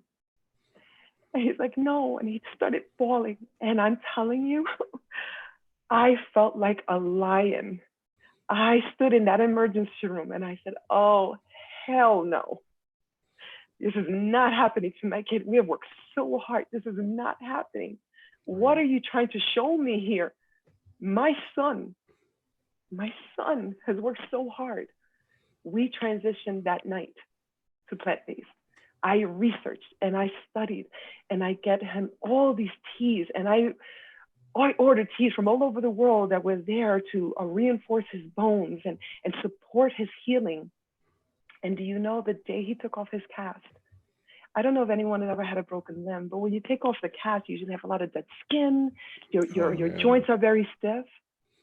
When they removed the cast, he could bend his leg, he could walk, and there was no smell, there was no dead skin. It looked like baby skin. He hadn't even lost any of the muscle mass. So one leg wasn't shorter, wasn't thinner than the other. He had a brace and he played at the end of the season. He got to play with his team and he got to play with his dad as his coach. Oh, terrific. That's how the fierceness that I said, there are answers, and I will find them and I will not stop. I will not stop. And just to add, I've almost died twice. I've had 2 near-death experiences. In the first one, I had a period for 3 months. And at the end of it, I remember I was driving with my children and the doctor calls me and she says, well, where are you? And I said, well, I'm driving with my children. She says, whatever you do, go to the emergency room right now. My hemoglobin was at a 4.0. Basically, there was no oxygen flowing through my body. I had no blood in my body. I needed a transfusion for 2 days in order to get my levels just up to the point where they felt safe enough for me to leave home, to go back home. So that was a very, very close call. They said, had I gone home and not taken the call, I could have died in my sleep.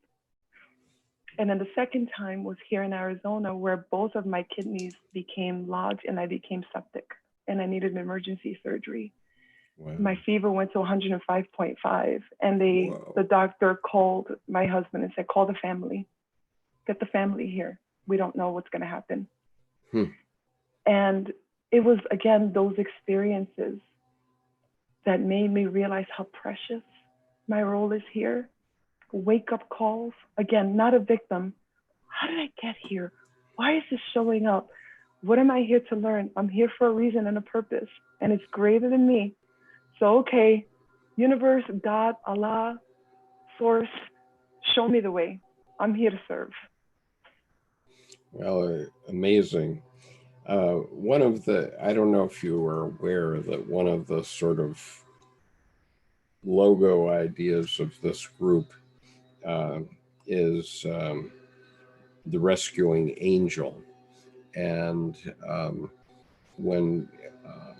so I'm going to share with you the image that Tim has shared with us.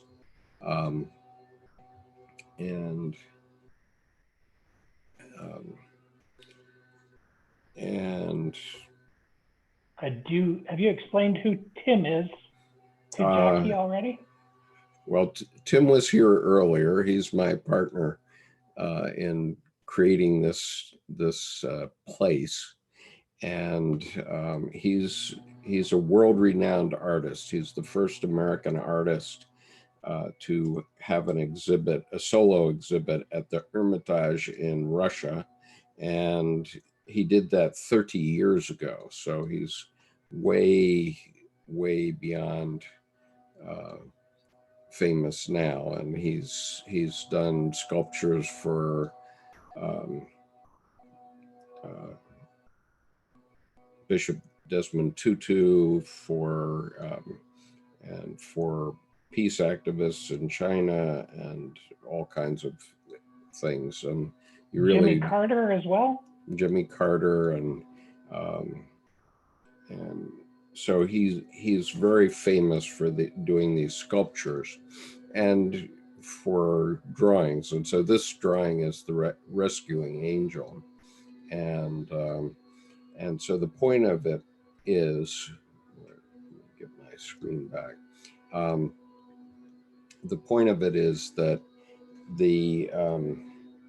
when trauma strikes, there's a rescuing power. There's a very famous drawing. I don't have it right here on my desktop at the moment, but it's an image of Christ in Gethsemane, and a rescuing angel is with him when all the disciples had fallen asleep.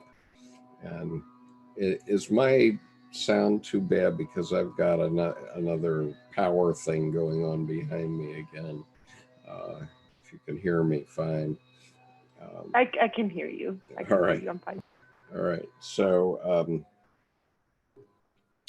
anyway, in the rescuing angel, Christ is arguing with himself or with God about whether he really has to go to the cross tomorrow, and And the rescuing angel comes to him and says, yep, that's what you're going to do. And none of his disciples could do that.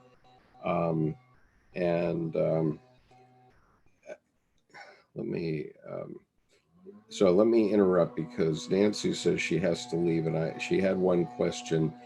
Did Jackie have key mentors and people who helped her along her path? That's the question, and I don't know if Nancy can stay for the answer, but we'll make sure it's on the video so that Nancy knows to come look for it later. But key mentors. Thank you, Nancy. Thank you so much. My mentors were my children.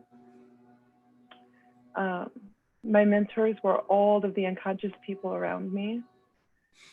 My teachers, Thomas Hubl. I learned collective trauma and transparent communication from Thomas Hubl. Shefali Tsabary. I'm certified and trained in conscious parenting through her, and I took year-long courses with her as well. Dr. Sailash Rao, who is my friend and my mentor. He is executive director and founder of Climate Healers. He's also the executive producer of What the Health, Cowspiracy, those documentaries. And I'm so blessed that he supports my nonprofit and all the work we do when we work together. Dr. Will Tuttle, the author of the World Peace Diet. I'm also trained by him, and he is a friend, and he is my mentor as well. I really believe that where I found fellowship and mentor was joining communities of like-hearted people, soul-to-soul people. These communities where we speak the same language, where we're all with the same intention. That's where I found most mentorship, was the safety to be myself and show up. And then I became my own best mentor because I became my own best friend. When I heard myself speak, then I was like, you got this, Jackie, you're safe here. And I think that's the biggest blessing I had, was when I was provided communities of safety where I could plant my seed, and I felt nurtured and watered and light shined on me and supported. Really, it was the reflection from all the faces in the communities that were my biggest mentors above all. I hope that makes sense and answered your question. Thank you so much, Jackie. Wonderful. You're so welcome. Thank you. So before I finish my thought, I just want to mention that Brother Francis Philip Downing is watching on YouTube with us. For some reason, he wasn't able to get on the YouTube chat, and he lives in the UK. And among other things, he mentions that he's a member of the same Franciscan society as St. Francis, as Desmond Tutu is, just for information. But he said, bless you, Jackie, send kisses. Thank you. So I just wanted to take note of that. And we've kept you for a long time, but let me just finish the idea that I wanted to mention, and maybe you know about this, but there's a book that I think is very powerful, and it's called Trauma and the Soul. And it's, let me stop my virtual background for a moment, just so I can show you this clearly. Okay, so here's the book. It's called Trauma and the Soul, and the tagline of it is a psycho-spiritual approach to human development and its interruption. And it's by a Jungian analyst named Donald Kalsched, Kalsched. Here's his name. We can see it on the screen. And I want to highly recommend this book, maybe not to you because you already know this. The Rescuing Power is well and truly available to all of us. And You know, I quipped that we saw it in The Sound of Music, or we saw it mentioned in The Sound of Music, where the Mother Superior says to Maria, when God closes a door, he opens a window. And I know that, you know, that has certainly been a major part of the story of my life. And by the way, I did break my leg once, and it changed my life entirely. But, you know, not for the worse, because all the things that I did in India and everything that I've done with my Jungian work came after that. You know, I had been pushing to try to be a general in the Marine Corps. It didn't work out. God didn't want me to do that. So I'm accepting that. I'm going to put myself on mute again because I still have people mowing outside, but others can certainly speak as long as Jackie. I'd like to. Jackie, before the time closes for this interview, I just wanted to also thank your uncle, because I know he means a lot to you, and he wasn't mentioned. And you know, I'm sure he shined his light upon you, as well as now you're shining the light upon all of us in bringing awareness to the veterans who gave up their lives and energy for all of us. And he went through a very difficult path in his life, and he is always by your side, as well as your son is always by your side. They are your support, your rescuing angels also, that are helping you now on the other side. So you've got an army of angels. You don't have one angel, you've got an army of angels, because you've got a very important mission. And as Brother Francis would say, because he's a Franciscan brother, you are the instrument of thy peace. And so when we ask to be an instrument of thy peace, oh boy, you got it. And he really polished you down to a shining crystal. Like you said, you're the prism that radiates. So again, I can't thank you enough. You are an inspiration to every single soul here on earth, as well as beyond. And, you know, keep up the good work. You're extremely well loved and extremely well supported. And that's where you get your self-confidence from, that you speak your truth with confidence and with courage. So what can I say? Namaste. Thank you for elevating our spirit, which is, I think, very, very important. And people don't realize how much they contribute to the entire world and Mother Earth when your spirit is of joy and bliss and peace, harmony and unity. So that is the major work that we have to all do. And thank you for reminding us in doing that. Thank you. I wanted to come back to your uncle as well, because, you know, all veterans, but Black Marines especially, have paid a high price for our freedoms.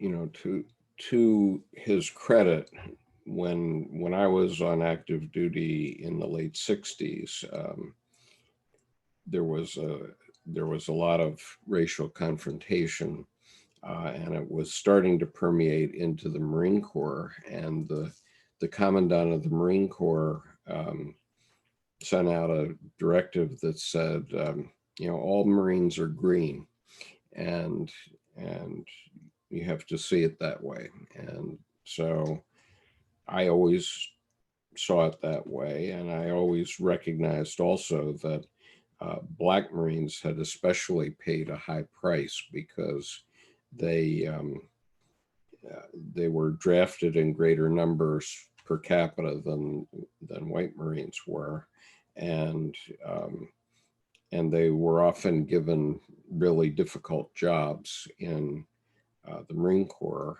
And I ended up serving elbow to elbow with some of them, and the one Marine that I can say died in my arms was a Black Marine, and I was, you know, terribly touched by that, of course. But then I came back from Vietnam, and about a year or two later, there was a documentary about what had happened to Black Marines when they came back, and how they were still struggling with the behaviors that still appear in our society from time to time.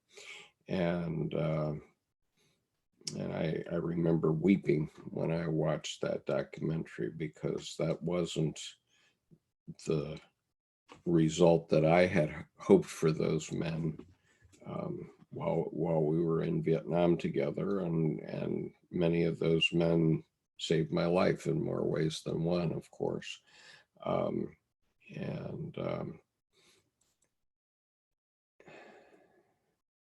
And so, you know, the Lord works in mysterious ways, and sometimes it's not pretty, but you know, those men did give their lives for a better world. And you know, when we think about art, you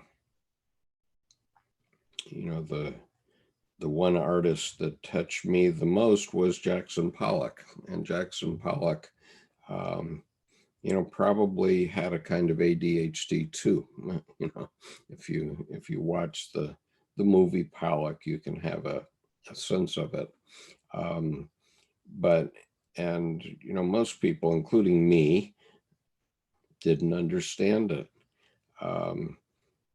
what he was doing. And you know, I'm a typical Logos kind of guy, or was very heavily, and I had heard about people who wept when they went into art museums, for example, and that had never happened to me. And in 1995 or so, I went to the Boston Museum of Art to see a special show on modern art, and there were two pieces that moved me quite heavily. One of them was by a man named Robert Theron, who had created a table and chairs 3 times normal size, and it filled an entire gallery of the Boston Museum. And so you walked into it, and immediately you were under the table. And it was just like it was exactly like a dining room table with 6 chairs around it, but it instantly made you feel like you were 3 years old, put you back in your childhood. And that was a very powerful experience for me. But then the next gallery that I went into had this Jackson Pollock, and it's called Number 31. I discovered 20 years later, and as you see, it still moves me. I walked in and I look up at this drip painting, and of course there was no image there per se, because he didn't want to put anything in his work that was an image that you could latch onto. And I just started to weep, and I wept uncontrollably. And, you know, I still don't know exactly what the connection was between Jackson Pollock's unconscious and my unconscious, but I did learn from doing these groups why I wept. So I was describing this painting 20 years after I had seen it, and I had never understood why I had wept on that occasion. And I just mentioned it at a table at Sammy's Pizza Kitchen one time during one of our meetings. And Bill, who's been a member since the very beginning, since my second meeting, I think. Remember the first one didn't have anybody except some Argentinian. But Bill, I was describing, I said, this painting didn't have anything special in it. It was greens and it was whites and browns and a lot of green. And Bill just said olive drab. And there's actually video of this on my on this YouTube channel. And when he said that, I immediately grokked it, which was because I lost one of my best friends in life in Vietnam. And so I was immediately put back in that frame of mind. And maybe I had never properly mourned him in some way, but you know, and that I can't really say. I certainly do mourn him and have always mourned him. And I try to live my life because I feel that he sacrificed his life for mine. I try to live my life and have my family live their lives in honor of his life, because he died at the age of 24 on April the 11th, 1969. And he had been like my big brother in the Marines, getting me through what we call the basic school, which is basic infantry training for all Marine officers. And every Marine is an infantryman first, and a lot of people don't know that. But even if you see a 5-foot-tall woman piccolo player in the Marine band, one thing you can be sure about her is that she'd be a good person to be in a trench with,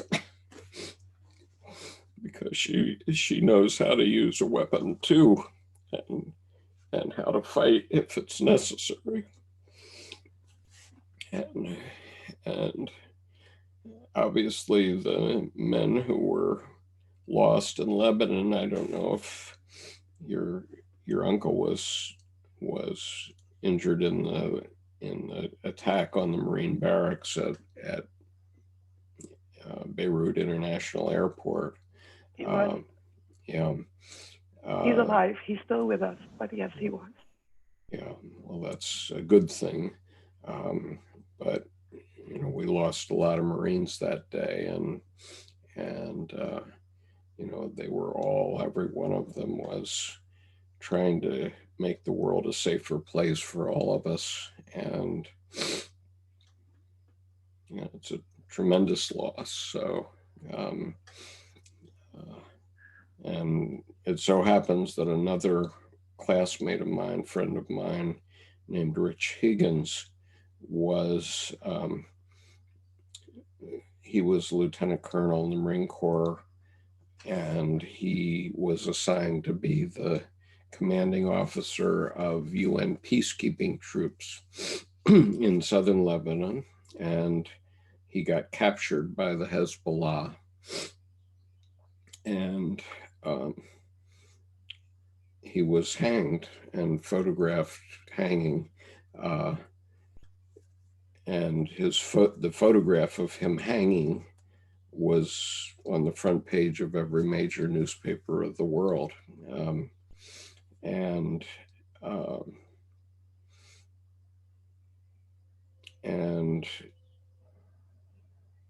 he's one of 5 men who, each time I hear colors, we in Annapolis, where I live, we have a lot of military tradition. So they play Retreat of the Colors, and we all stand for it. And when it's being played, I always think of 5 men that I know who gave their lives for the country. Rich is one of them. But we have to remember Gandhi's message, which is that an eye for an eye makes the whole world blind. And we really have to examine what we're doing, and especially in that part of the world, it's just it's atrocious, and it is the result of a lot of knuckleheaded people on all sides of the equation, not only Muslims, but also Israeli Jews and also Americans. And I remember when I was graduating from college, there was a diplomat named Joseph Sisko, who in 1967 was doing shuttle diplomacy between Egypt and Israel to try to get a peace treaty. And he had been named as the president of my college when he was retiring from the State Department, but instead he was called upon to do this shuttles diplomacy, so he never became the president of my college. But the shameful thing is, here we are 52 years later, 53 years later, and there's still no peace in the Middle East. And I don't know, you probably don't know, but I'll show you this picture here. This is my Palestinian friend. She's a Palestinian woman who, I'm going to turn off this background again. She's a Palestinian woman who started to communicate with me when she was 15 years old, and she is a writer, and she's a painter also. And so this was last summer. Over a period of several years, I managed to help her get to the US 3 different times. And last summer, she was able to serve as an intern in the Congress. This painting is a painting she had done. And I'm not going to really turn it around, but this painting now hangs on my wall right where I'm looking up here. And the name of this painting is "The Mother of the Martyr Kept the Governor Waiting." The mother of the martyr kept the governor waiting at the peace ceremony.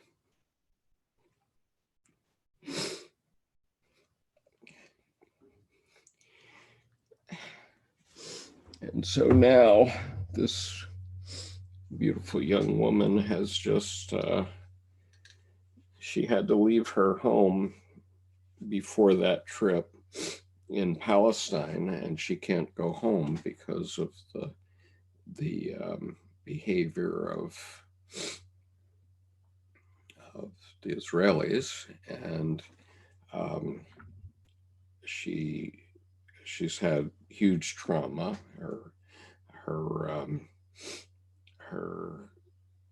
A friend of hers who had helped her quite a bit and was a journalist was out filming this march for peace that the Palestinians were doing, and he was murdered by Israeli Defense Forces. And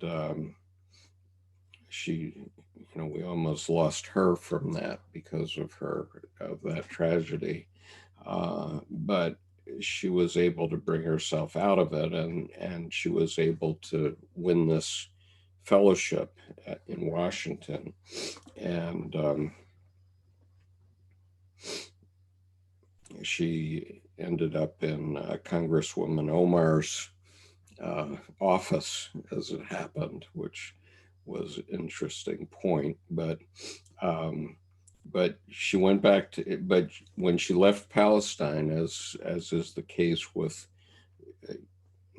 20-something Palestinians, if they leave, they can never go back. The Israelis will never let them out again. And so when she left for this trip last year, she knew that she'd never be with her parents again. And so she's now in Qatar, and for the last 2 years has been in a journalism school in Qatar, and she's just now graduating, as a matter of fact. But the world is a cruel place, and we need more people like you and like her, who, even notwithstanding all the trauma that they face in their lives, are able to shine through.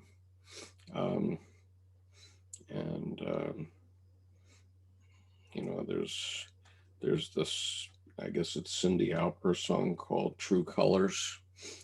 Their true colors really shine through, and yours definitely do. I really want to thank you for being a part of this, and I hope you'll continue to be a part of it with us, and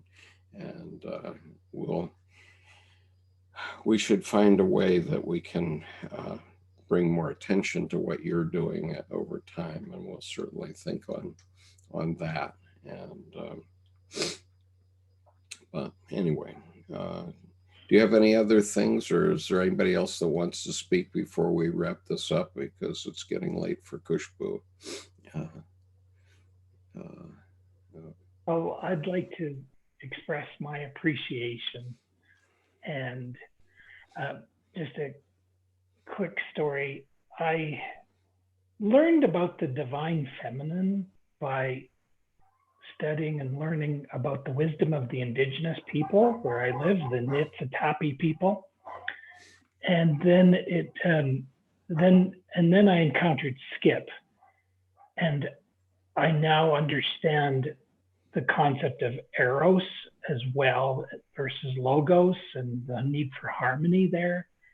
And this morning I was thinking, I think of myself in a way as a organic storage drive, and I need to defragment to that storage drive and do something with all this wisdom and these blessings, such as we've learned today. So I realize that it will require the eros to help me with the delivery of my purpose. So just very much appreciate having been blessed to encounter Jackie and Khushbu, and this coming together on Skip's channel is just a real wonderful, numinous experience.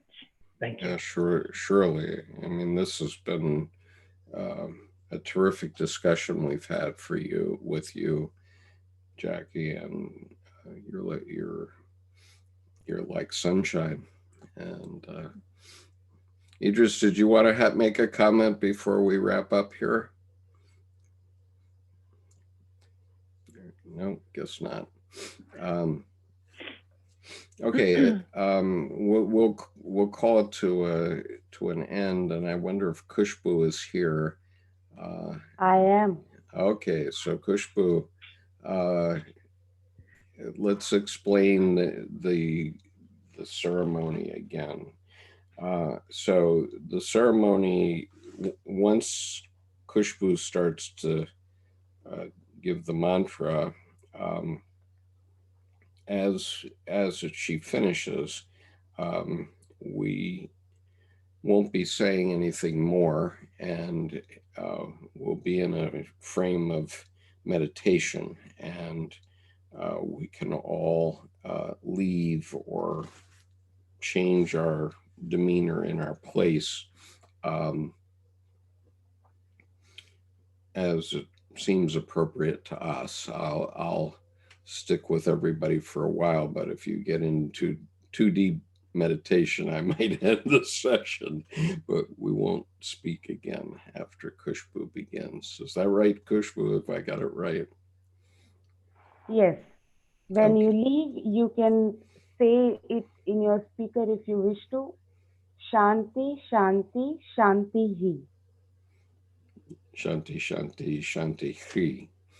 Yeah, Hi, Hi, H-I, yeah. H-I. Okay, so then before we leave, I just really, really want to say thank you. Thank you from the bottom of my heart. Thank you, Skip, for highlighting the plight of our veterans. Thank you for understanding and reflecting back the truth of that experience and honoring my uncle, because he's a light in my life. Yeah. Thank you for that. And this community and this opportunity is such a blessing. Thank you so much for embracing me and my truth. We'll find a way to embrace it more, Jackie. I'm very moved by your story. But all right, Khushbu.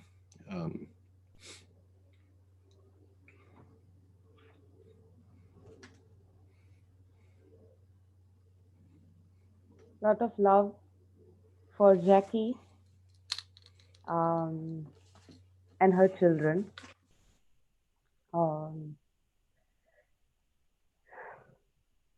We pray today for the happiness and well-being of all the people of the world, and happiness and well-being for all the worlds.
Shanti,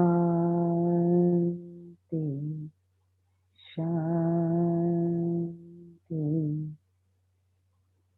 Shanti.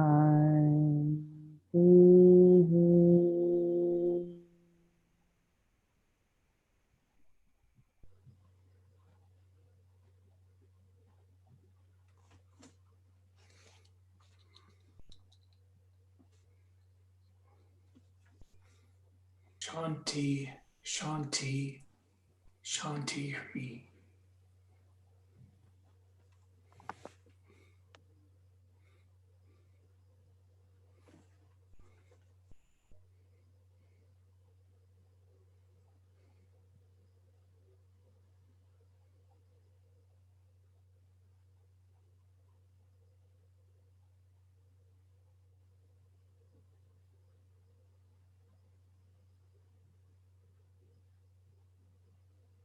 God bless you.